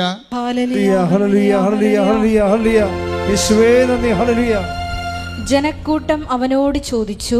പട്ടാളക്കാർ മാറ്റി. അടുത്ത ശ്രോതാക്കൾ ആരാണ്? ജനക്കൂട്ടമാണ്. ജനക്കൂട്ടം ഈ പ്രസംഗം കഴിഞ്ഞ് യോഹന്നാൻ്റെ പ്രസംഗം കഴിഞ്ഞപ്പോൾ നീതിയുടെ മാർഗത്തിൻ്റെ സുവിശേഷം കഴിഞ്ഞപ്പോൾ ഇത് എൻ്റെ ഒരു പോപ്പുലേഷൻ അവിടുത്തെ ഉണ്ടായിരുന്ന പബ്ലിക് മുഴുവനും യോഹന്നാനോട് ചോദിച്ചു. എന്താ ചോദിച്ചത്? ഞങ്ങൾ എന്താണ് ചെയ്യേണ്ടത്? ഞങ്ങൾ എന്താണ് ചെയ്യേണ്ടത്? ഇപ്പം സുവിശേഷം കേട്ട് കഴിഞ്ഞാൽ പിന്നെ എന്താ അടുത്ത ചോദ്യം? അടുത്ത ചോദ്യം എന്താണ്? ഞങ്ങൾ എന്ത് ചെയ്യണം, അല്ല എന്ത് ചെല്ലണമെന്നല്ല. മനസ്സിലായില്ലേ? ഇതാണ് വ്യത്യാസമുണ്ട് ഇതിനകത്ത്. നീതിയുടെ മാർഗം എന്ന് പറയുമ്പോൾ ഞങ്ങൾ എന്താണ് ചൊല്ലേണ്ടതെന്നല്ല ചോദിക്കണത്, പിന്നെ എന്താണ് ചെയ്യേണ്ടത്. അതാണ് അവൻ പറയണത് പോലെ ചെയ്യുക, ഉടമ്പടി. അപ്പം നിങ്ങൾ ദൈവവുമായിട്ട് ഉടമ്പടി ചെയ്യാനാണ് ഈ പറയണത്. ഞങ്ങൾ എന്താണ് ചെയ്യേണ്ടത്? അപ്പം എന്താ യോഹന്നാൻ പറഞ്ഞത്? അവൻ പറഞ്ഞു രണ്ടുടുപ്പുള്ളവൻ ഒന്ന് ഇല്ലാത്തവന് കൊടുക്കട്ടെ, ഭക്ഷണം ഉള്ളവനും അങ്ങനെ ചെയ്യട്ടെ. ഇപ്പം എന്താണ് സിമി ചെയ്യണത്? സിമിയുടെ ഭക്ഷണമുണ്ട്, പക്ഷേ ഇംഗ്ലണ്ടിൻ്റെ നിയമം അനുസരിച്ചുകൊണ്ട് ഭക്ഷണം ഇങ്ങനെ കൊടുക്കാൻ പറ്റത്തില്ല. ഇപ്പം തന്നെ നമ്മുടെ തേനില്ലേ, തേന് നേരത്തെ എടുത്തുകൊണ്ടിരുന്ന സ്ഥലത്ത് നിന്ന് അതെവിടുന്ന് ഖാദിയുടെ ഇവിടെ ജാർഖണ്ഡിൽ നിന്ന് എടുത്തുകൊണ്ടിരുന്നത്, അത് നമ്മൾ കട്ട് ചെയ്തിട്ട് കാഞ്ഞിരപ്പള്ളി രൂപതയെ വിളിച്ച് പറഞ്ഞു ഇതിൻ്റെ പ്രോസസ്സ് ചെയ്യണ മെഷീനുണ്ട്. അപ്പോൾ അവിടുത്തെ അച്ഛൻ പറഞ്ഞു അത് വലിയ പാടാണ്, 8 ലക്ഷം രൂപയാണ് ആ മെഷീന്. ഞാൻ വെച്ചാൽ ആ മെഷീനിൽ തേന് ചെയ്ത് തന്നില്ലെങ്കിൽ, തേന് പ്യൂരിഫൈ ചെയ്ത് തന്നില്ലെങ്കിൽ അമ്മമാരും കുഞ്ഞുങ്ങളുമാണ് ഇത് ഉപയോഗിക്കുന്നത്. അത് മെഡിക്കൽ പ്രോബ്ലംസ് സീരിയസ്നെസ് ഉണ്ടാകും. അപ്പം നിങ്ങളുടെ സൈൻ ഈ തേന് കഴിച്ച് ആർക്കെങ്കിലും എന്തെങ്കിലും ബുദ്ധിമുട്ടുണ്ടാകുകയാണെങ്കിൽ അവരെ ആരാ അന്വേഷിക്കണം എന്നുള്ളത് അതിൻ്റെ അകത്ത് ഫുഡ് നിയമം അനുസരിച്ച് കൊണ്ട് അതിൻ്റെ അകത്ത് എഴുതി വെക്കണം. ഫോൺ നമ്പർ എഴുതി വെക്കണം. അപ്പോൾ നിങ്ങൾ നോക്കിയാൽ മനസ്സിലാകും അത്രയും സീരിയസ് ആണ് വിഷയങ്ങളെല്ലാം. അപ്പോൾ അതുകൊണ്ട് ഇംഗ്ലണ്ടിൽ ഇങ്ങനെ ഭക്ഷണം കൊടുക്കാനേ പറ്റത്തില്ല. നമ്മൾ പൊതിച്ചോറ് കൊണ്ടേ കൊടുക്കത്തില്ലേ, ആ പൊതിച്ചോറിൻ്റെ അകത്ത് ബാക്ടീരിയ ഉണ്ട്, അത് എപ്പോഴാണെന്നൊക്കെ ഉള്ളത്. അതുകൊണ്ട് ഇങ്ങനെയുള്ള പരിപാടി അവിടെ കട്ട് ചെയ്തിരിക്കുകയാണ്. അവർക്ക് അവരുടെ സംവിധാനമുണ്ട്, ഫുഡ് ബാങ്ക് എന്ന സംവിധാനമുണ്ട്. ആ ഫുഡ് ബാങ്കിലേക്ക് നമുക്ക് കൊണ്ടേ കൊടുക്കാം. അപ്പോൾ അവർ ആ ഫുഡ് കറക്റ്റാണെന്ന് കണ്ടാൽ അവരത് അക്സെപ്റ്റ് ചെയ്യും. അപ്പോഴേ സിമി എന്താ ചെയ്യണത്? ഭക്ഷണത്തിൻ്റെ പൈസയോ ഭക്ഷണമോ ബ്രാൻഡഡ് ആയിട്ടുള്ള ഫുഡ് വാങ്ങിച്ചിട്ട് ഈ ഫുഡ് ബാങ്കിൽ കൊണ്ടേ കൊടുക്കും. എന്തുമാത്രം മനുഷ്യർ വർക്ക് ചെയ്യുന്ന ഉടമ്പടി അതാണ് നീതിയുടെ മാർഗം എന്ന് പറയണത്. അപ്പോൾ ഇപ്പം നമുക്ക് ഇനിയിപ്പോൾ അത് കൊടുക്കാൻ പറ്റത്തില്ല, ഇവിടെ നിങ്ങൾക്ക് ചെയ്യേണ്ട എന്ന് പറഞ്ഞ് നമ്മളിരിക്കും. പക്ഷേ അവരതല്ല, അവർ സീരിയസ് ലേഡിയാണ്. ഇവിടെ ഭക്ഷണം ഇങ്ങനെ പൊതിച്ചോറ് കൊടുക്കാനുള്ള സംവിധാനം ഇല്ലെങ്കിൽ അവിടുത്തെ സംവിധാനം എന്താണ് തിരക്കണം. അതാണ് ആത്മാർത്ഥത. If you are sincere God will be serious. മനസ്സിലായില്ലേ? അപ്പോൾ അവിടെ ഭക്ഷണം കൊടുക്കാൻ പറ്റുന്നില്ല എന്നുണ്ടെങ്കിൽ പിന്നെ എന്താണ് അവിടുത്തെ മാർഗം? അപ്പോൾ തിരക്കി പറഞ്ഞു ഇവിടെ ഫുഡ് ബാങ്ക് ഉണ്ട്, അവിടെ കൊണ്ട് കൊടുത്ത ഗവൺമെൻറ്റിൻ്റെ ഉദ്യോഗസ്ഥന്മാരാണ് അത് കൈകാര്യം ചെയ്യണത്. ഗവൺമെൻറ് ലോ അനുസരിച്ചുകൊണ്ട് അവർ തന്നെ വേണ്ട സ്ഥലത്തേക്ക് ഡിസ്ട്രിബ്യൂട്ട് ചെയ്തോളൂ. അപ്പോൾ ഇവർ പിന്നീട് ഉള്ള പൈസ കിട്ടുന്നതനുസരിച്ചുള്ള ഫുഡ് ബാങ്കിനെ സഹായിക്കാൻ തുടങ്ങി. എന്താ കാര്യം? ഭക്ഷണമുള്ളവൻ ഭക്ഷണമില്ലാത്തവന് കൊടുക്കണം.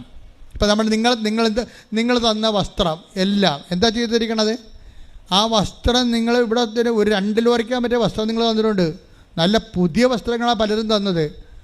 അതപ്പം തന്നെ വയനാടിന് ഉരുൾപൊട്ടിയെന്ന് കേട്ട് അവിടെ ആൾക്കാർ അഭയാർത്ഥികളായി പോയെന്ന് കേട്ടപ്പോൾ തന്നെ എന്ത് ചെയ്ത്? അപ്പം തന്നെ ഇവിടുന്ന് 2 വണ്ടി നിറച്ച് ഉടുപ്പുമായി പോയി. ഉടുപ്പും പിന്നെ ഒരു 10 ചാക്ക് അരിയും പയറും എല്ലാമായിട്ട് പോയി. പിന്നെ പൈസയും കൊടുത്തു. എമർജൻസി കാര്യം അവിടെ നമുക്ക് വെച്ച് താമസിക്കാൻ പറ്റത്തില്ല. നിങ്ങൾക്കൊക്കെ ഇതൊക്കെ പിരിവെടുത്തൊക്കെ വരണം. ഞങ്ങൾക്കിവിടെ ഇതിന് സംവിധാനമുണ്ട്. അത് നിങ്ങൾ തന്നെ സംവിധാനമാണ്, ഉടമ്പടിയുടെ ഭാഗമാണ്. എന്ന് വെച്ച് കഴിഞ്ഞാൽ ഉടമ്പടി നിലനിൽക്കുന്നത് എപ്പോഴും ചെയ്യുന്നതിലാണ്. അതാണ് നീതിയുടെ മാർഗം. ഇപ്പം ജനക്കൂട്ടത്തോട് പറഞ്ഞത് എന്താണെന്ന് അറിയാവോ? നിങ്ങൾ ഭക്ഷണം കൊടുക്കണം. പിന്നെ എന്താ പറഞ്ഞത്? നിങ്ങൾ വസ്ത്രം കൊടുക്കണം. ഇപ്പോൾ പുതിയൊന്നും അല്ലേ, ഉടമ്പടിയിലുള്ളതാണ്. ഞങ്ങൾ എന്ത് ചെയ്യണമെന്ന് വചനം കേട്ടവർ ചോദിച്ചു. ഞങ്ങൾ എന്ത് ചെയ്യണം? എന്താണ് നിങ്ങൾ ചെയ്തത്? ദൈവത്തെ അവൻ പറയണ പോലെ ചെയ്യാൻ പറഞ്ഞിട്ട് നിങ്ങൾ എന്താ? ഒന്നാമത്തെ എൻ്റെ സഹോദരങ്ങളോട് ഞാൻ കാലെ പിടിച്ച് പറയുകയാണ്, നമ്മൾ എന്ത് ചെയ്താലും മുതലാകാത്ത ഒരാളാണ് മുകളിൽ തലക്ക് തൂങ്ങി വിറകെ തൂങ്ങി നന്നായിട്ട് കിടക്കണത്. എന്താ കാര്യം? അങ്ങയുടെ കയ്യിലുള്ള മൊത്തം അങ്ങേര് ചെലവഴിച്ച്. ഇപ്പം മടി എനിക്ക് ഭയങ്കര ഇഷ്ടമാണ് കർത്താവിനെ കുറിച്ച് രൂപം കാണാൻ. എന്താ കാര്യം അറിയാമോ? മടി തുറന്നിട്ടിരിക്കണം, ഇനി ഒന്നും ഇല്ലെന്ന് പറയും. ഇനി ഒന്നുമില്ല, തരാനുള്ള എല്ലാം തന്ന് കേട്ടോ. മടി തുറന്ന് കിടക്കണം കണ്ടില്ലേ? മടി തുറന്ന കർത്താവിൻ്റെ കുരിശുരൂപം കാണുമ്പോൾ എൻ്റെ കണ്ണ് നിറയെ ശരിക്കും പറഞ്ഞാൽ ഇനി ഒന്നുമില്ല. ഇത് തന്നെ അപ്പായ്ക്കും സംഭവിച്ചത്. അപ്പയ്യു തന്നെ പറയും എന്താണ്? തൻ്റെ ഏകജാതനെ നൽകാൻ തക്ക വിധം എന്ന് പറഞ്ഞ് തൻ്റെ ഏകജാതനെ നൽകാൻ തക്ക വിധം അത്രമാത്രം ദൈവം ലോകത്തെ സ്നേഹിച്ചു. വിശ്വാസത്തിൽ ഈ ശ്രീമി വളരണ, ഈ ഹെഡ് നേഴ്സ് വളരണ കണ്ടില്ലേ? അത് കാര്യം എന്താണ്? അത് അനുതാപത്തിൻ്റെ ഫലങ്ങൾ അവർ പുറപ്പെടുവിച്ചുകൊണ്ടിരിക്കുകയാണ്. ഇവരിപ്പോൾ ചെയ്തുകൊണ്ടിരിക്കുന്നത് എന്താണെന്ന് അറിയാമോ? ഇവർ പറയണതേ, ഞാൻ ഹെഡ് നേഴ്സാണ്, എനിക്ക് പേഷ്യൻ്റ് കമ്മിറ്റ്മെൻ്റ് ഒന്നുമില്ല. 20 കൊല്ലമായില്ലേ അവിടെ വർക്ക് ചെയ്യണത്. അവർ ഹെഡ് നേഴ്സാണ് അവിടുത്തെ. അവർക്ക് പേഷ്യൻ്റ് കമ്മിറ്റ്മെൻ്റ് ഒന്നുമില്ല. വാർഡിൽ പോവുകയും പേഷ്യൻറ്റിനെ ട്രീറ്റ് ചെയ്യാൻ പരിപാടിയൊന്നുമില്ല.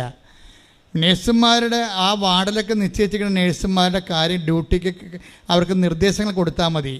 പക്ഷേ ഉടമ്പടി എടുത്തപ്പോൾ എനിക്ക് മനസ്സിലായി, ഞാൻ പൊതുവെ സീരിയസ് ആണ്, ഹെഡ് വെയ്റ്റോട് കൂടി ജീവിക്കുന്ന ആളാണ്. അപ്പോൾ എനിക്ക് കർത്താവിൻ്റെ ജോലി ചെയ്യണമെങ്കിൽ ഹെഡ് വെയ്റ്റിൻ്റെ ആവശ്യമില്ല. ഞാൻ അന്ന് മുതൽ എല്ലാ വാർഡിലും പോകും. ഞാനോട് പറയും, ഞാൻ നോക്കിക്കൊള്ളാം, നിങ്ങൾ റെസ്റ്റ് എടുക്കാൻ പറയും. എന്ത് മാറ്റമാണെന്ന് നോക്കിയേ. അവർ 20 കൊല്ലം ഹെഡ് നേഴ്സായിട്ടിരുന്നിട്ട് ഓഫീസിൽ ജോലി ചെയ്ത ആളാണ്.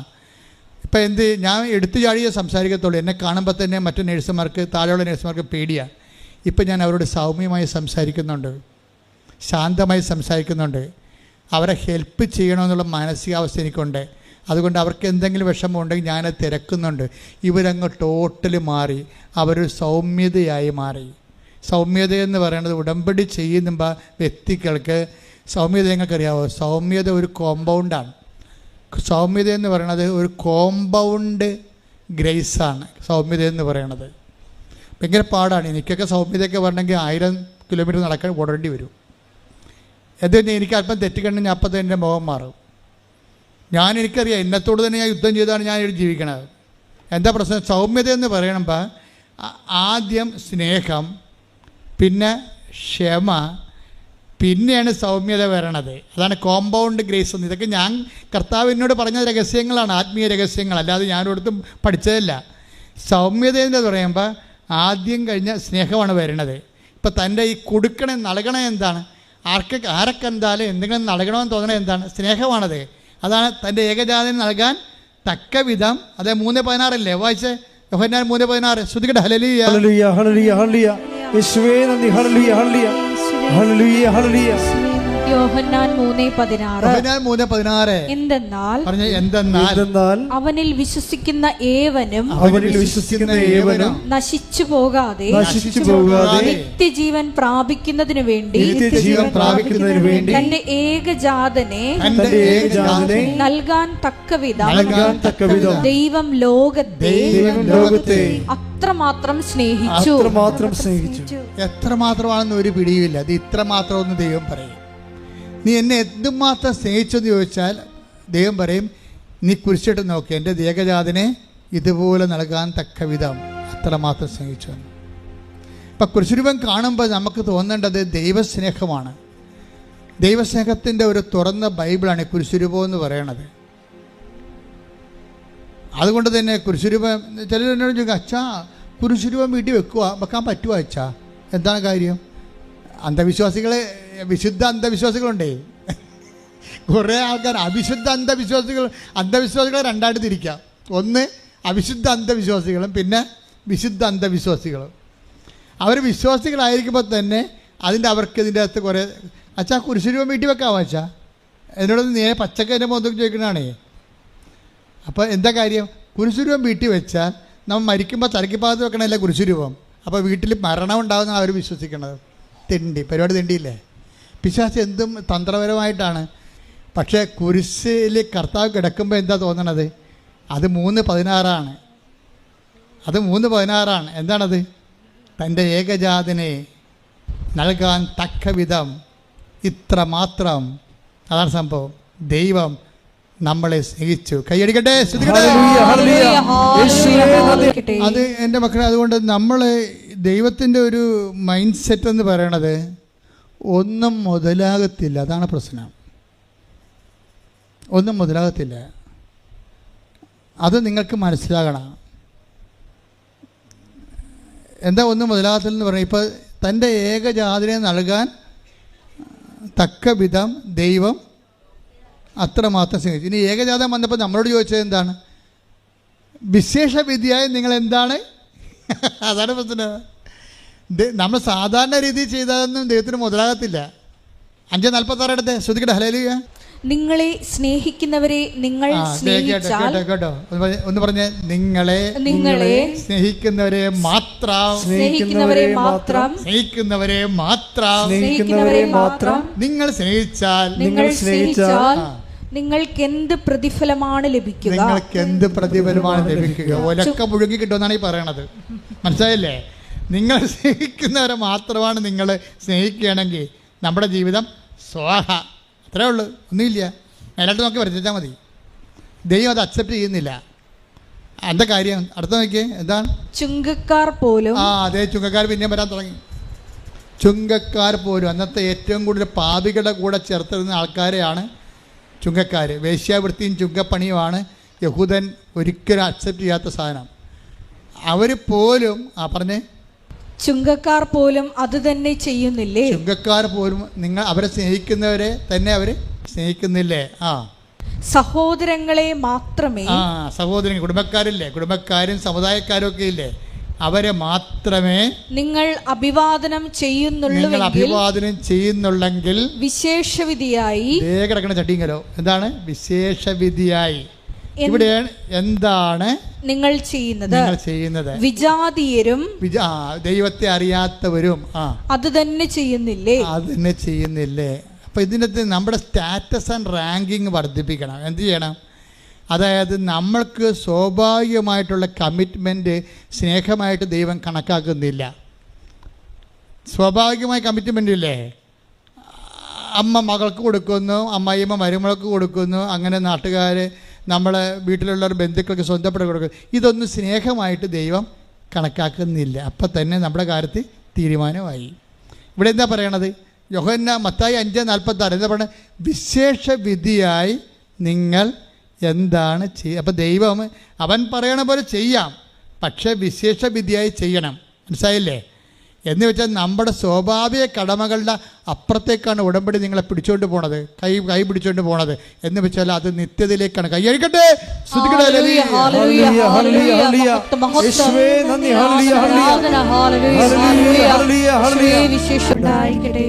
എൻ്റെ മക്കളുടെ ഇതിനകത്ത് വിഷയം എന്താണ്? ഉടമ്പടി എന്ന് പറയണത് നിത്യതയിലേക്കുള്ളൊരു യാത്രയാണ്. അത് കാരണം അതിൻ്റെ ആസ്തികളാണ് നമ്മളിവിടെ വെച്ച് സംഭരിക്കണത്. അതുകൊണ്ടാണ് വിട്ടുവീഴ്ചയില്ലാത്തത്. അതാണ് വിശേഷ വിധിയായി നിങ്ങൾ എന്താണ് ചെയ്യണത്? എക്സ്ട്രാ ചെയ്യണത് എന്താണെന്ന് ചോദിക്കണത്. പക്ഷേ എക്സ്ട്രാ ചെയ്യണത് എന്തിനു വേണ്ടിയാണ്? നിത്യതയ്ക്ക് വേണ്ടിയാണ്. You got the point. It is clear അല്ലേ? അതായത് ഈശോ പറയുന്നത് എന്താണ്? നമ്മൾ എനിക്ക് ജെറുസലേമിലേക്ക് പോകേണ്ടിയിരിക്കുന്നു. ഒരു ദിവസം ഞാനിങ്ങനെ വായിച്ചായിരുന്നു, എനിക്ക് ജെറുസലേമിലേക്ക് കർത്താവ് പറഞ്ഞതാണ്. എനിക്കുള്ളത് മത്തായിയുടെ സുവിശേഷം 16:21 എടുത്തേ. ശ്രദ്ധിക്കട്ടെ. മത്തായി 16:21.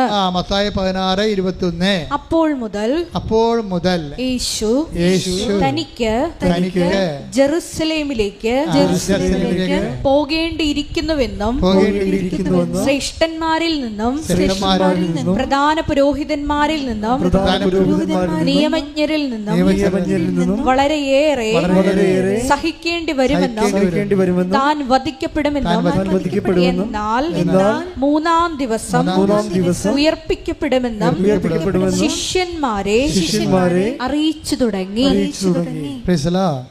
അപ്പൊ ശിഷ്യന്മാരെ അറിയിച്ചു തുടങ്ങി എന്ന് പറയണത്, ഇത് വായിച്ചുകൊണ്ടിരിക്കുമ്പോൾ ഞാൻ കഴിഞ്ഞ ദിവസം ആഴ്ചയിലാണ് ഇത് എല്ലാപ്പോഴും വായിക്കുന്നതാണ് ഈ ഭാഗങ്ങൾ. പക്ഷെ അപ്പോഴും ഈശോ പറഞ്ഞത്, എടമോനെ, ഇത് ജെറുസലേമിലേക്ക് പോകണമെന്ന് പറഞ്ഞു കഴിഞ്ഞാൽ ഇസ്രായേലിൻ്റെ തലസ്ഥാനമൊന്നുമല്ല, ഞാൻ സ്വർഗീയ ജെറുസലേമിലേക്ക് പോകുന്ന യാത്രയാണ് ഞാൻ തുടങ്ങിയത്.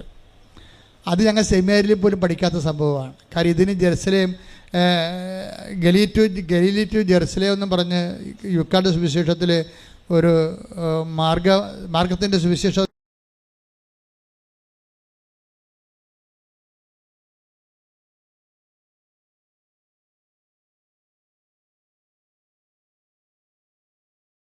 കാരണം ഈ ഒരു കാര്യമാണ്.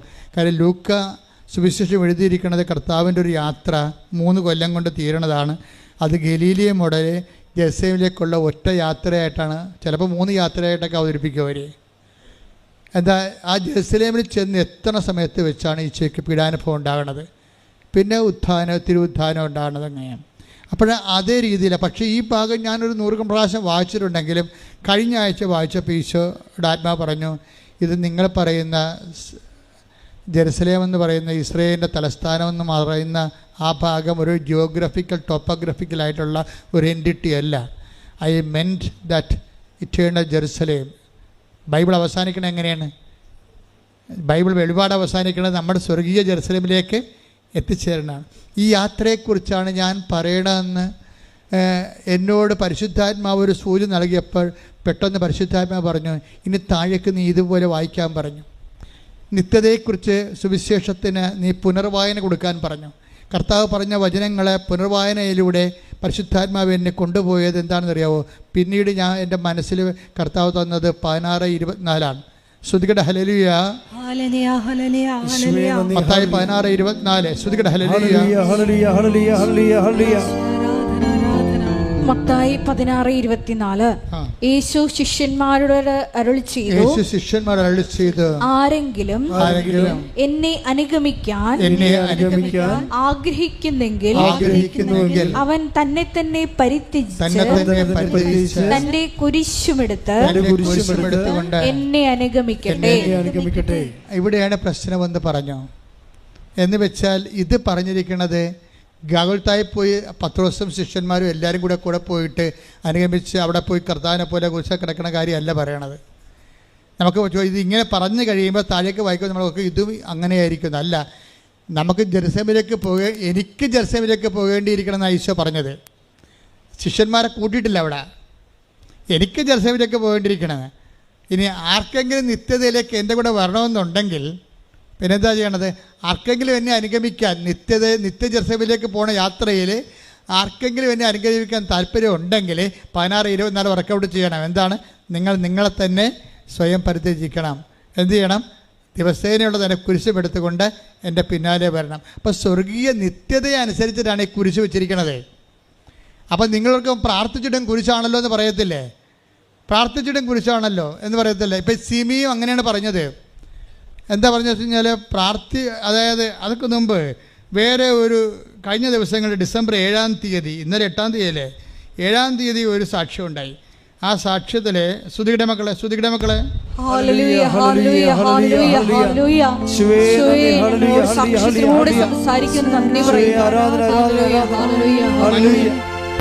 മഞ്ജു വർഗീസ് 7-ാം തീയതി എടുത്ത സാക്ഷ്യമാണ്. അപ്പം ഞാൻ ഇവിടെ നിൽക്കിയിരുന്നു. മഞ്ജു വർഗീസ് ഈ സാക്ഷ്യം പറയുമ്പോൾ ഞാൻ ഇവിടെ ഉണ്ടായിരുന്നു. മഞ്ജു വർഗീസ് പറഞ്ഞ ഇതാണ്, എനിക്ക് ഈ ഉടമ്പടി എടുത്ത് ഞാൻ ഉടമ്പടി ജീവിക്കാൻ തുടങ്ങിയപ്പോൾ ഞാൻ ദൈവവുമായിട്ടുള്ള മൽപ്പിടുത്തങ്ങൾ അവസാനിപ്പിച്ചെന്ന്. എനിക്ക് പണ്ട് മുതലുള്ളൊരു കുഴപ്പമാണ്. എന്താ കാര്യം? ഞാൻ പ്രാർത്ഥിക്കുന്ന കാര്യം എനിക്ക് കിട്ടിയില്ലെങ്കിൽ ഞാൻ ദൈവവുമായിട്ട് എപ്പോഴും തർക്കിച്ചുകൊണ്ടിരിക്കുമെന്ന്. എന്താ തർക്കിക്കണത്? ഞാനല്ലേ ഇങ്ങനെ ഉപവസിക്കണത്, എൻ്റെ അനിയത്തി ഉപവസിക്കണില്ല, അവളുടെ കാര്യമെല്ലാം നടക്കണുണ്ടല്ല. മനസ്സിലായില്ലേ? കാര്യം ചില സമയത്ത് നമുക്ക് ഇപ്പോൾ ഒരു അമ്മയുടെ വയറ്റിൽ നിന്ന് വന്നാലേ ചേട്ടത്തിയും അനിയത്തിയും അപ്പോൾ ആ ചേട്ടത്തി പോയി അവൾ 10-ാം ക്ലാസ് ചിലപ്പോൾ തോറ്റു പോകും, ചിലപ്പോൾ ജയിക്കും. അവളുടെ കാലത്ത് അപ്പന് അസുഖം ഉണ്ടാകും. പക്ഷേ തന്നെ അവളുടെ അപ്പൻ്റെ കാര്യം അമ്മയുടെ കാര്യം നോക്കുമ്പോൾ അനിയത്തി ഒന്നും അറിയാതെ പഠിച്ചു പോകും. അവൾക്ക് റാങ്ക് കിട്ടും, അവൾക്ക് ഉദ്യോഗം കിട്ടും, അവൾക്ക് ലവ് അഫെയർ കിട്ടും. ചേട്ടത്തിയേക്കാൾ നേരത്തെ അവൾക്ക് ജോലിയും കിട്ടി, അവൾ കല്യാണം കഴിച്ച് അവളെ പ്രസവിക്കുകയും ചെയ്തു. പോരെ? പക്ഷേ അനിയത്തി അപ്പോഴും ഒരോടും പരവില്ലാതെ നിൽക്കും.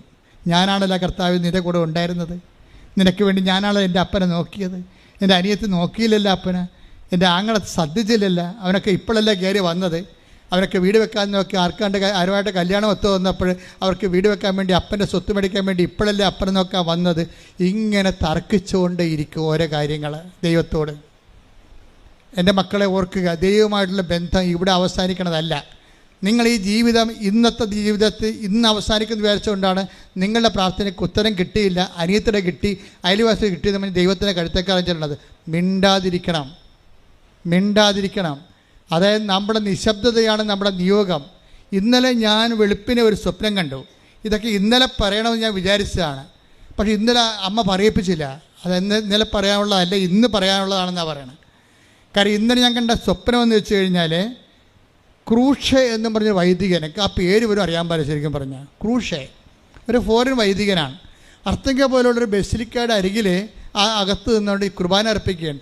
അർത്തിങ്ക പോലൊക്കെ എനിക്ക് തോന്നിയതാണ്, ഒരു ബസിലിക്കയാണ് സംഭവം, ഒഫീഷ്യൽ ചർച്ചാണ്. അപ്പോൾ ഈ ക്രൂഷ എന്ന് പറയുന്നൊരു വൈദികൻ പണ്ടൊരു സന്യാസ സഭ സ്ഥാപിച്ചിരുന്നു.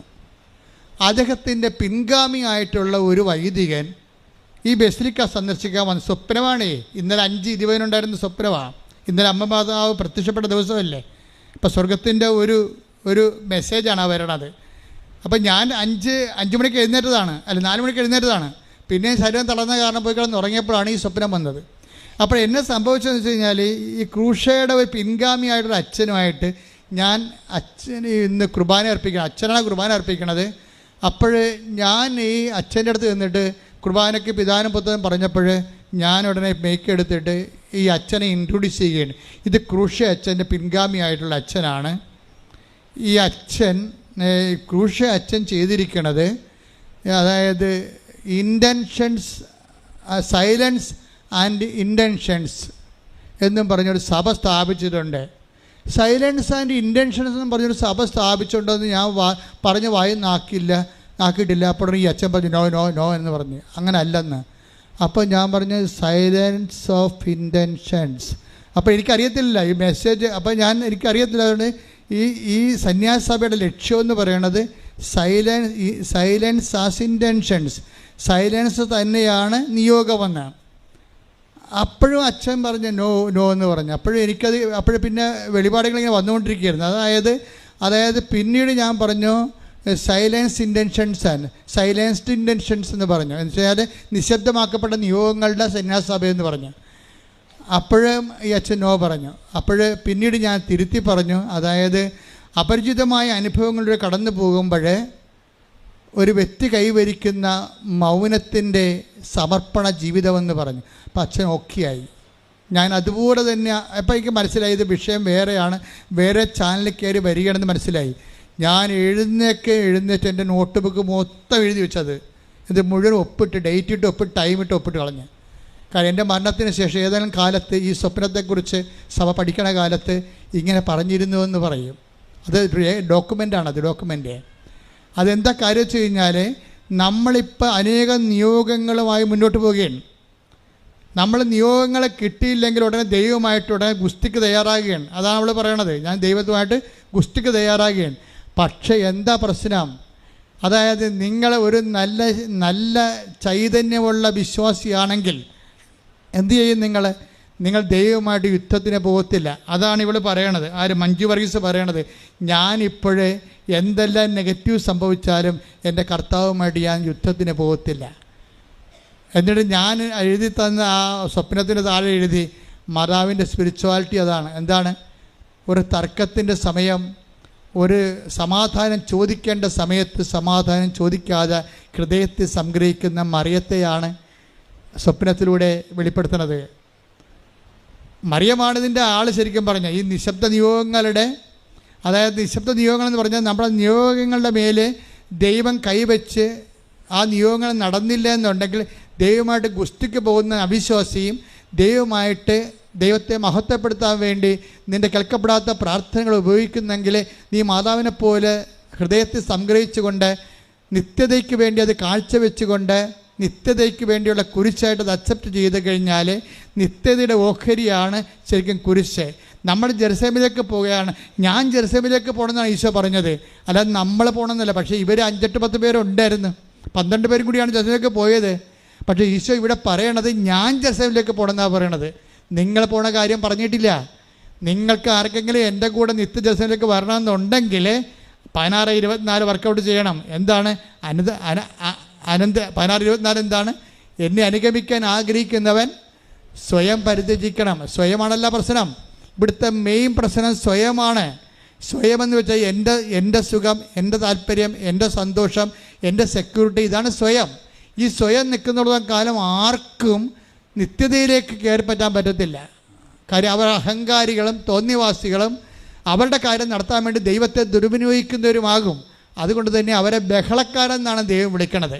ജായിറസിൻ്റെ വീട്ടിൽ നിത്യതയിലേക്ക് ഒരു മനുഷ്യനെ നിത്യതയിലേക്ക് മനുഷ്യനെ കൊണ്ടുപോകാൻ കർത്താവിന് കഴിയുമെന്നുള്ള സൂചനയായിട്ട് ഭൂമിയിൽ മരിച്ചൊരു പോയ മനുഷ്യനെ ഉയർപ്പിക്കുന്ന സമയത്ത് കർത്താവ് പറഞ്ഞു ബഹളക്കാർ ഗെറ്റ് ഔട്ട് അടിക്കാൻ പറഞ്ഞു. ഉടനെ അവിടെ നിന്ന് പറഞ്ഞു ബഹളക്കാർ എഴുന്നേറ്റ് പോകാൻ പറഞ്ഞു. കരഞ്ഞു കൂപിക്ക് നിലവിളിച്ച് നടക്കുന്ന, കഴിഞ്ഞ കാലത്തെ ഓർത്ത് നിരാശപ്പെട്ട് നടക്കുന്ന ആൾക്കാരും എഴുന്നേറ്റ് പോകാൻ, നിങ്ങൾക്കിവിടെ സീറ്റില്ലെന്ന് പറഞ്ഞു. Take the bed of God. ശ്രുതിക്കട്ടെ ഹല്ലേലൂയ. മത്തായി 9:23-24. യേശു ഭരണാധികാരിയുടെ ഭവനത്തിലെത്തി കുഴലൂത്തുകാരെയും ബഹളം വയ്ക്കുന്ന ജനങ്ങളെയും കണ്ടു പറഞ്ഞു, നിങ്ങൾ പുറത്തു പോകുവിൻ. നിങ്ങൾ പുറത്തു പോവുക. അതാ സംഭവം. തർക്കിക്കാൻ പോയാൽ, ദൈവമായിട്ട് തർക്കിക്കാൻ പോകുന്നതിന് ദൈവം ഗെറ്റ് ഔട്ട് അടിക്കും. ഇത് എവിടെ നിന്നാണ് ഗെറ്റ് ഔട്ട് അടിക്കണമെന്ന് അറിയാവോ? എവിടെ നിന്നാണ് ഗെറ്റ് ഔട്ട് അടിക്കണം? നിത്യതയിൽ നിന്നാണ് ഗെറ്റ് ഔട്ട് അടിക്കണത്. അത് നിങ്ങൾ മനസ്സിലാക്കണം. ദൈവമായിട്ട് തർക്കിക്കാൻ. അതുകൊണ്ടാണ് മറിയത്തിന് ജ്ഞാനമുണ്ട്. മറിയം എന്ത് ചെയ്തു? നിങ്ങൾ എന്തിനാണ് എന്നെ അന്വേഷിച്ചത്? ഞാൻ എൻ്റെ പിതാവിൻ്റെ കാര്യത്തിൽ വേദനായിരിക്കേണ്ടവനാണെന്ന് നിങ്ങൾക്കറിയാൻ പാടില്ലെന്ന് ചോദിക്കും. മറിയത്ത് തിരിച്ചു ചോദിക്കാം, അങ്ങനെയാണെങ്കിൽ നിനക്ക് എന്നോട് പറഞ്ഞിട്ട് വേണ്ടി ഇവിടെ നിൽക്കാൻ? നിനക്ക് 12 വയസ്സല്ലേ ആയുള്ളൂ. നിന്നെ ഞാനല്ല കൂട്ടിക്കൊണ്ടു വന്നത്. നിൻ്റെ അപ്പൻ ഒരു കൊല്ലം മുഴുവൻ പണിയെടുത്തിട്ട് കിട്ടിയ കാശിൻ്റെ ബാക്കി വെച്ചിട്ടല്ലേ, ഈ നാരങ്ങ വെള്ളം കുടിച്ച് നടന്നിട്ടല്ലേ അവസാനം നീ ഒരു വാക്ക് പറഞ്ഞിരുന്നെങ്കിൽ ഞാൻ നിൻ്റെ കൂടെ നിൽക്കത്തില്ലേ എന്ന് പറഞ്ഞ് തർക്കിക്കാനോ ബഹളം ഉണ്ടാക്കാനോ കർത്താവ് അമ്മ പോയില്ല. അമ്മ എന്ത് ചെയ്ത്? അമ്മ ഹൃദയത്തിൽ സംഗ്രഹിച്ചു. അതാണ് വിഷയം. ദൈവവുമായിട്ട് തർക്കിക്കേണ്ട ഒത്തിരി അവസ്ഥകളുണ്ടാകും. നീ എന്താണ് ഞങ്ങളോട് ഇങ്ങനെ ചെയ്തത് എന്ന് ചോദിച്ചു. പക്ഷേ അതേസമയം തന്നെ ചോദ്യം പെശകി എന്ന് കണ്ടപ്പോഴെന്ത് ചെയ്ത്? അമ്മ ഹൃദയത്തിൽ സംഗ്രഹിച്ചു. എന്താ കാര്യം? നിത്യതയുടെ ജ്ഞാനങ്ങളിലെ ദൈവത്തിന് പൂർണ്ണ സ്വാതന്ത്ര്യമാണ് നമ്മുടെ ജീവിതത്തിൽ. സിമി സാക്ഷ്യത്തിൽ പറയണേ, എൻ്റെ മകൻ ഞാനിങ്ങനെ കർത്താവിൻ്റെ കാര്യം ക്രമീകരിച്ചപ്പോൾ ഞാൻ ആദ്യം കൊടുത്ത ഏറ്റവും ബെസ്റ്റ് സ്കൂളിൽ നിന്ന് എന്നെ വിളിച്ചു. നിൻ്റെ മകൻ ഇവിടെ അഡ്മിഷൻ ആയിട്ടുണ്ടെന്ന് പറഞ്ഞു. എന്നുവെച്ചാൽ ഇതിനു വേണ്ടിയല്ലേ ഇവിടെ കരഞ്ഞുകൊണ്ട് നടന്നത്. അപ്പം കൂടെ ഉള്ളവർ ചോദിച്ചു, സിമി ഇതെന്ത് പരിപാടിയാണിത്? നിൻ്റെ യോഗ്യത എന്താണ്? നിൻ്റെ ലിസ്റ്റ് വരുമ്പോൾ നിനക്ക് ഇത്രയും അയോഗ്യത നിനക്കുണ്ട്. നിന്നേക്കാൾ നേരത്തെ അഡ്മിഷൻ കൊടുത്തു. നിൻ്റെ മകനേക്കാൾ കൂടുതൽ മാർക്ക് ഞങ്ങൾക്കുണ്ട്. നിൻ്റെ മകനേക്കാൾ കൂടുതൽ സർട്ടിഫിക്കറ്റ് ഞങ്ങൾക്കുണ്ട്, മാർക്കുണ്ട്. പക്ഷേ ഞങ്ങളുടെ മകന് കിട്ടിയിട്ടില്ല. നിൻ്റെ മകന് മാത്രം ഇവിടെ വിട്ടാൻ കാര്യം എന്താണ്? അപ്പോൾ സിമി പറയും, എനിക്കൊരു മാതാവുണ്ടെന്ന് പറയും. അതാണ് എന്നോട് മാസം. വേറെ മാർഗവും വേറെ ഉത്തരവില്ല അതിന്. അതിന് ഉത്തരത്തിലേ ഉള്ളൂ, കൃപാസനം മാതാവ്. എന്താണ്? ഉടമ്പടി. Not by might but by grace. കൈയടിച്ച് സ്തുതിക്കട്ടെ. ഹല്ലേലൂയ. ഹല്ലേലൂയ. ഹല്ലേലൂയ. ഹല്ലേലൂയ. ഹല്ലേലൂയ. മഹത്വം മഹത്വം. ആരാധന ഹല്ലേലൂയ. ഹല്ലേലൂയ. ആരാധന ഹല്ലേലൂയ. പരിശുദ്ധ പരമദിവ്യകാരുണ്യത്തിന് നേരവും ആരാധനയും സ്തുതിയും പുകഴ്ചയും ഉണ്ടായിരിക്കണത്. എൻ്റെ തർക്കമില്ല, ഞാൻ അവസാനിപ്പിച്ചു എന്ന്. എനിക്കിപ്പോൾ തർക്കിക്കാൻ തോന്നണേയില്ല. ദൈവത്തിൻ്റെ ഇഷ്ടം പോലെ ചെയ്യട്ടെ. ദൈവത്തിൻ്റെ മനസ്സിൽ ഞാൻ സംതൃപ്തിയാണെന്ന്. ദൈവത്തിൻ്റെ മനസ്സെന്ത് തന്നെയായാലും എന്നെക്കുറിച്ചുള്ള സംതൃപ്തിയിൽ ഞാൻ സംതൃപ്തിയാണെന്ന് പറയണതാണ് ഈശോ പറഞ്ഞത്. എന്താണ്? ഈ വെള്ളം കുടിക്കുന്നവന് ഇനിയും ദാഹിക്കും, ഞാൻ തരുന്ന വെള്ളം കുടിക്കുന്നവർക്ക് ഇനി ദാഹിക്കുകയില്ല. ദാറ്റ് ഈസ് മഞ്ജു വർഗീസ് അഭിഷിക്തയായിരിക്കുന്നു. കർത്താവിൻ്റെ അഭിഷേകം മേടിച്ചിരിക്കുന്നു. അവക്കിന് ഇനി ഈ അഭിഷേകത്തിൻ്റെ നീണ്ടുനിപ്പിനാണ് സ്വർഗമെന്ന് പറയണത്. അവിടെ നിന്ന് അവിടെ കണ്ണിൽ നിന്ന് കണ്ണീരെല്ലാം തുടച്ചു നിൽക്കും. ഇനി മരണമില്ലെന്ന് കൈയ്യടിക്കട്ടെ.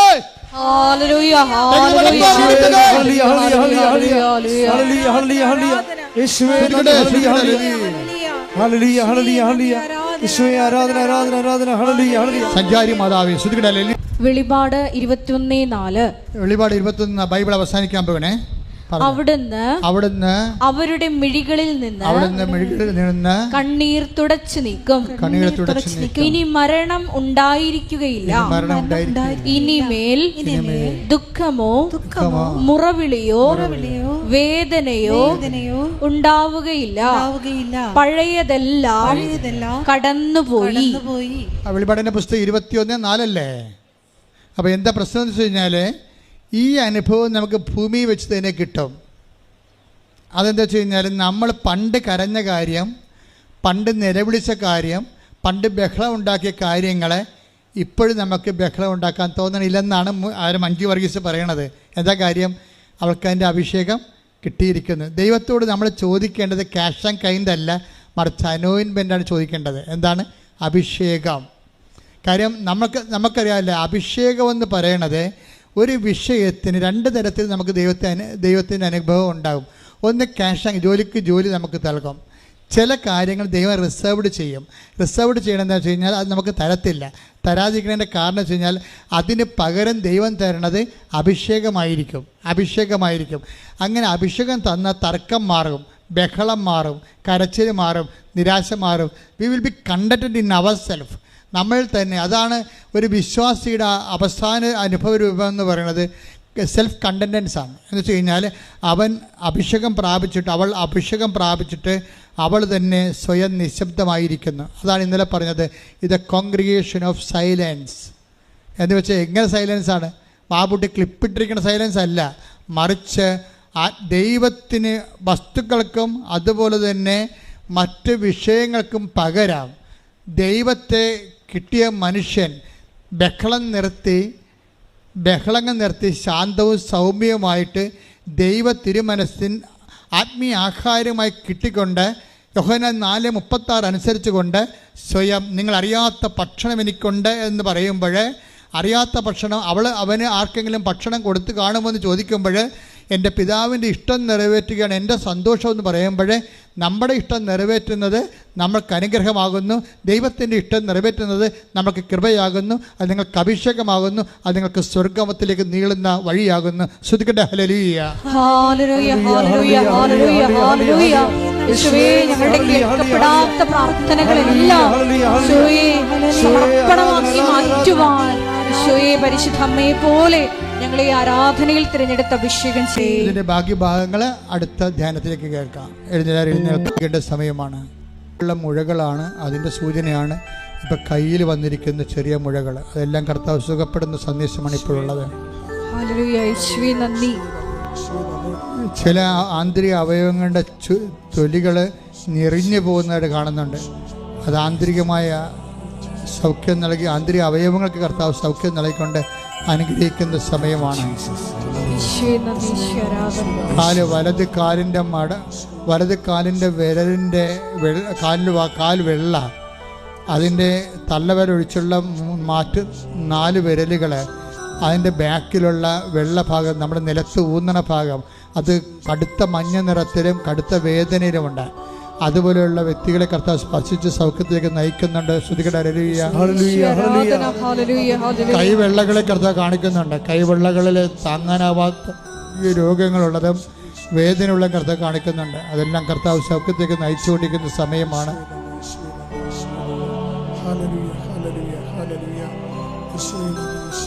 കക്ഷത്ത് എപ്പോഴും ബലമായിട്ട് ഇങ്ങനെ നീര് വന്ന് കല്ലച്ച് പോയി കിടക്കും.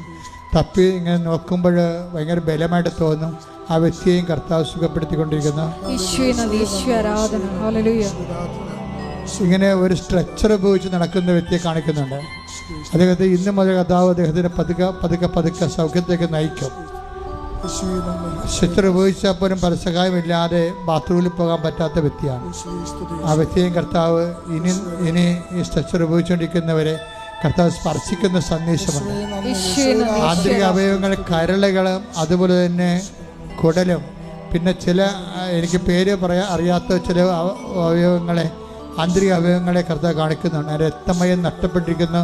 ആ കർത്താവ് ഇടതുവശത്തുള്ള ആന്തരിക ഉദരത്തിൻ്റെ നമ്മുടെ പൊക്കിളിൻ്റെ ഇടതുവശത്തുള്ള അകത്തുള്ള ഒരു അവയവത്തിന് അത് രക്തമയം നഷ്ടപ്പെട്ടിരിക്കുന്നു. ആ രോഗിയെ കർത്താവ് സൗഖ്യപ്പെടുന്നതായിട്ട് സന്ദേശമുണ്ട്. കുറച്ച് നേരമായി ഇങ്ങനെ മൂക്കിൻ്റെ പെട്ടിയും ഒക്കെ കാണിക്കുന്നുണ്ട്. അവൻ അഡിനോയിഡിൻ്റെ രോഗങ്ങളെ കർത്താവ് കാണിക്കുന്നുണ്ട്. കർത്താവ് അവിടെ സ്പർശിച്ചുകൊണ്ടിരിക്കുകയാണ്. ശ്രുതിക്കട്ടെ. കണ്ണുകൾ അടച്ചിരിക്കുന്നു, കണ്ണുകൾ തുറക്കാൻ പറ്റുന്നില്ല, കണ്ണുകൾ അടഞ്ഞു പോയിരിക്കുന്നു. അങ്ങനെ വ്യക്തി കർത്താവ് കാണിക്കുന്നുണ്ട്. ആ കണ്ണുകൾ അവർക്ക് തുറക്കാൻ പറ്റുമോ? കണ്ണ് തുറന്ന് കാഴ്ചകൾ കാണാൻ പറ്റും. കണ്ണ് പോളയുടെ പീലിയുടെയോ ആ ഒരു ബലം നഷ്ടപ്പെട്ടതാണ് കാണിക്കുന്നത്. കർത്താവ് അവിടെ സൗഖ്യപ്പെടുന്നുണ്ട്. അവരെ കർത്താവിലേക്ക് കടന്ന് ആ വ്യക്തികളെ കർത്താവ് സ്പർശിക്കുന്നുണ്ട്.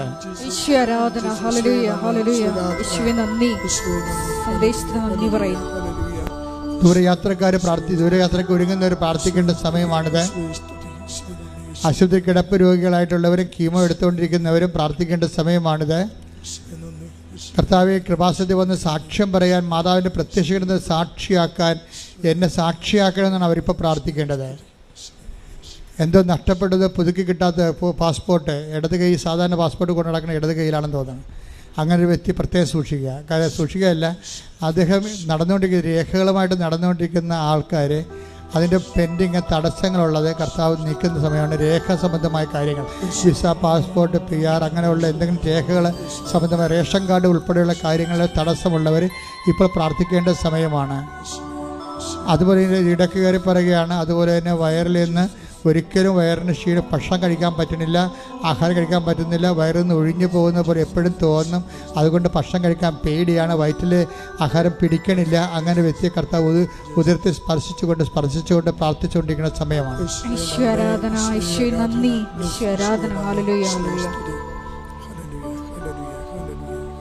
ചെറിയ വ്യവസായങ്ങൾ, വ്യാപാരങ്ങൾ, നിർമ്മാണശാലകളെ സമർപ്പിച്ച് പ്രാർത്ഥിക്കേണ്ടതാണ്. മത്സ്യത്തൊഴിലാളികൾ വള്ളവും വലയും സമർപ്പിക്കേണ്ടതാണ്. കർഷകരെ അവരുടെ കാർഷിക ഇടങ്ങൾ കർത്താവിൻ്റെ വിശുദ്ധമായ രക്തമഴ പെയ്തിറങ്ങാൻ വേണ്ടി പ്രാർത്ഥിക്കട്ടെ. എല്ലാ കീടനാശിനികളും അതുപോലെ തന്നെ എല്ലാവിധ ക്ഷുദ്രജീവികളും ജന്തുക്കളും നിങ്ങളുടെ പണിപ്പാടുകളിൽ നിന്ന് വിട്ടുമാറാൻ വേണ്ടി പ്രാർത്ഥിക്കട്ടെ. അതിനുവേണ്ടി പ്രാർത്ഥിക്കുന്നവർക്ക് കർത്താവ് ഉത്തരം നൽകുന്ന സൂചനയാണുള്ളത്. കാലാവസ്ഥ ഭേദങ്ങളിലൂടെ ഉണ്ടാകുന്ന ദുരിതങ്ങൾ തൊഴിൽ മേഖലയെ ബാധിച്ചിട്ട് കുടുംബങ്ങൾ പട്ടിണിയായി പോകുന്ന അവസ്ഥകളുണ്ട്. കൈകൾ ഒരു കൈ മേലോട്ട് ഉയർത്തിക്കൊണ്ട് ഒരു കൈ കർത്താവിന് നേരെ നീട്ടിക്കൊണ്ട് കാലാവസ്ഥ വ്യതിയാനങ്ങൾ പരിഹരിക്കുന്നതിന് വേണ്ടി ദുരന്തമുണ്ടാകാമെന്ന് പ്രാർത്ഥിക്കണമെന്ന് പറഞ്ഞ പരിശുദ്ധ അമ്മയുടെ പ്രാർത്ഥനയുടെ അരൂപിയാൽ നിങ്ങൾ കാലാവസ്ഥയെ ശാസിച്ചുകൊണ്ട് പ്രാർത്ഥിക്കട്ടെ, സ്തുതിക്കട്ടെ. ഹല്ലേലൂയ,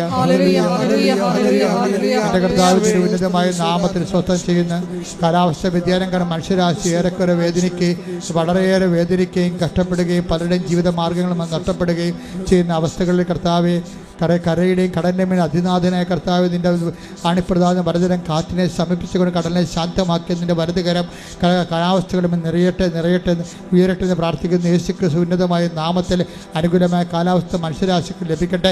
ശ്രുതിക്കട്ടെ. ഹല്ലേലൂയ.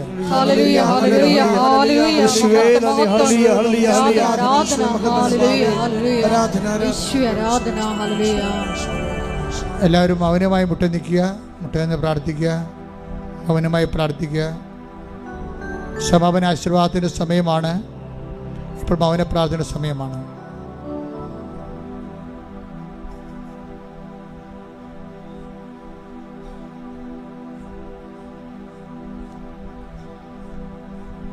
പരിശുദ്ധാത്മാവിന് വേണ്ടിയാണ് പ്രാർത്ഥിക്കേണ്ടത്. ഞാൻ കർത്താവിനെ തൊട്ടപ്പോൾ ചിറകുള്ള ഒരു ദൈവിക രൂപമാണ് കണ്ടത്. ഇപ്പോൾ നിങ്ങൾ വേറെ ഒന്നും പ്രാർത്ഥിക്കരുത്. പരിശുദ്ധാത്മ നിറയാൻ വേണ്ടി പ്രാർത്ഥിക്കുക. അഭിഷേകത്തിനായി പ്രാർത്ഥിക്കുക. മൗനമായി പ്രാർത്ഥിക്കുക.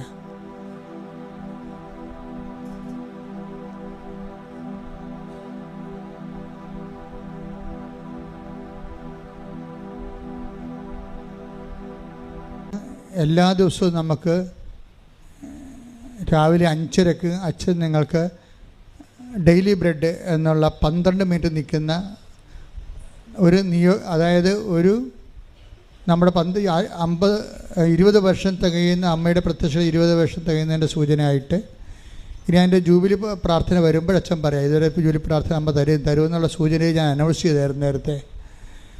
അപ്പം അതുവരെ നമുക്ക് ചെയ്യേണ്ടത് ഇപ്പോഴുള്ള 5:30 മണിക്കുള്ള പ്രാർത്ഥനയ്ക്ക് നിങ്ങൾ പങ്കെടുക്കണം.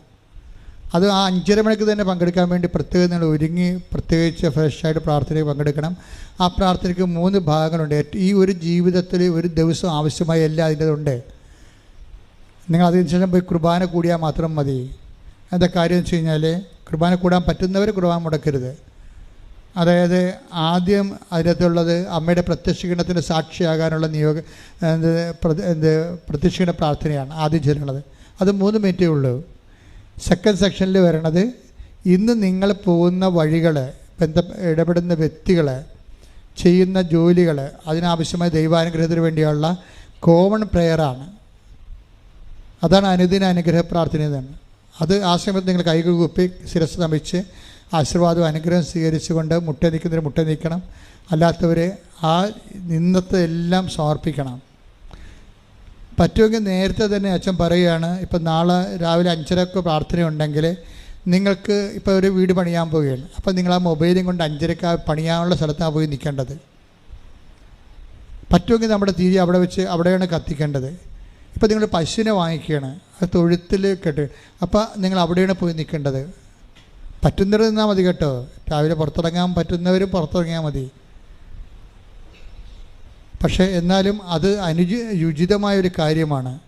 ഇപ്പോൾ നിങ്ങളുടെ വീട്ടിൽ കുഞ്ഞുങ്ങൾ അസുഖമായി കിടക്കുക, അപ്പോൾ 5:30 അച്ഛൻ പ്രാർത്ഥിക്കുമ്പോൾ ആ 5:30 കുഞ്ഞിൻ്റെ അടുത്ത് നിന്നാണ് ആ മൊബൈൽ എടുത്ത് ആ തിരി കത്തിച്ച് വെച്ച് പ്രാർത്ഥിച്ചിട്ട് കുഞ്ഞിൻ്റെ ശരീരത്തിൽ തൊട്ട് കൈ തൊട്ട് പ്രാർത്ഥിക്കണം.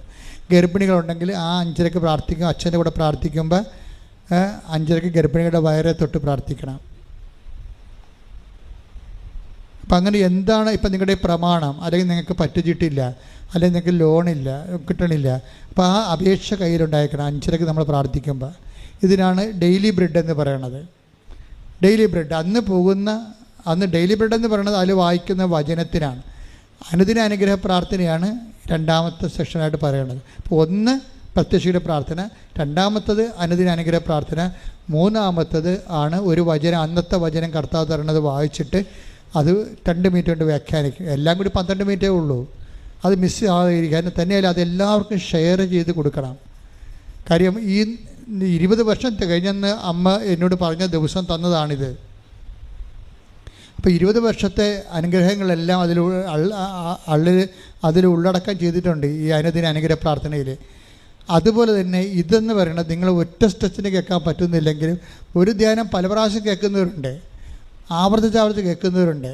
അപ്പോൾ കേൾക്ക് മാത്രമല്ല, നിങ്ങൾക്ക് ഈ ധ്യാനം, നിങ്ങൾക്കറിയാം ഈ ധ്യാനം ഒന്നും എല്ലാം ഈശോ ഓൺലൈനിൽ സംസാരിക്കുന്ന കാര്യങ്ങളാണ് നിങ്ങളോട് പറയണത്. അതുകൊണ്ടാണ് ഇതിനെ വചനത്തിൻ്റെ ആന്തരിക അർത്ഥമൊക്കെ നമുക്ക് കിട്ടണത്.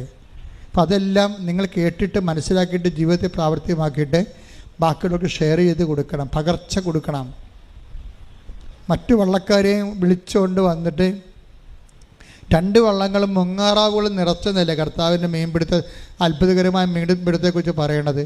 ഇത് ആധ്യാത്മികമായ ഒരു മീൻപിടുത്തം തന്നെയാണ്. മനുഷ്യരെ പിടിക്കുകയാണ് നമ്മളെ. നിങ്ങളെ ഞാൻ മനുഷ്യരെ പിടിക്കുന്നവരാക്കാമെന്നല്ല ഈശോ പറഞ്ഞത്. മത്സ്യം പിടിക്കുന്നവരെ നിങ്ങളെ ഞാൻ മനുഷ്യരെ പിടിക്കുന്നവരാക്കാം. അത് ഇക്കാലങ്ങളിൽ അത് യൂട്യൂബിൽ ഷെയർ ചെയ്തുകൊണ്ടാണ് നമ്മൾ മനുഷ്യരെ പിടിക്കുന്നത്. അപ്പോൾ നമ്മളാരായി? വിശ്വാസികളല്ല, നമ്മളാരായി?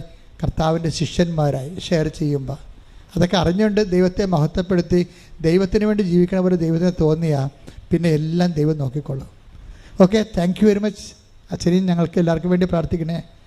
ഇവിടെയുള്ള എല്ലാ ശുശ്രൂഷകർക്കും വേണ്ടി പ്രാർത്ഥിക്കണം.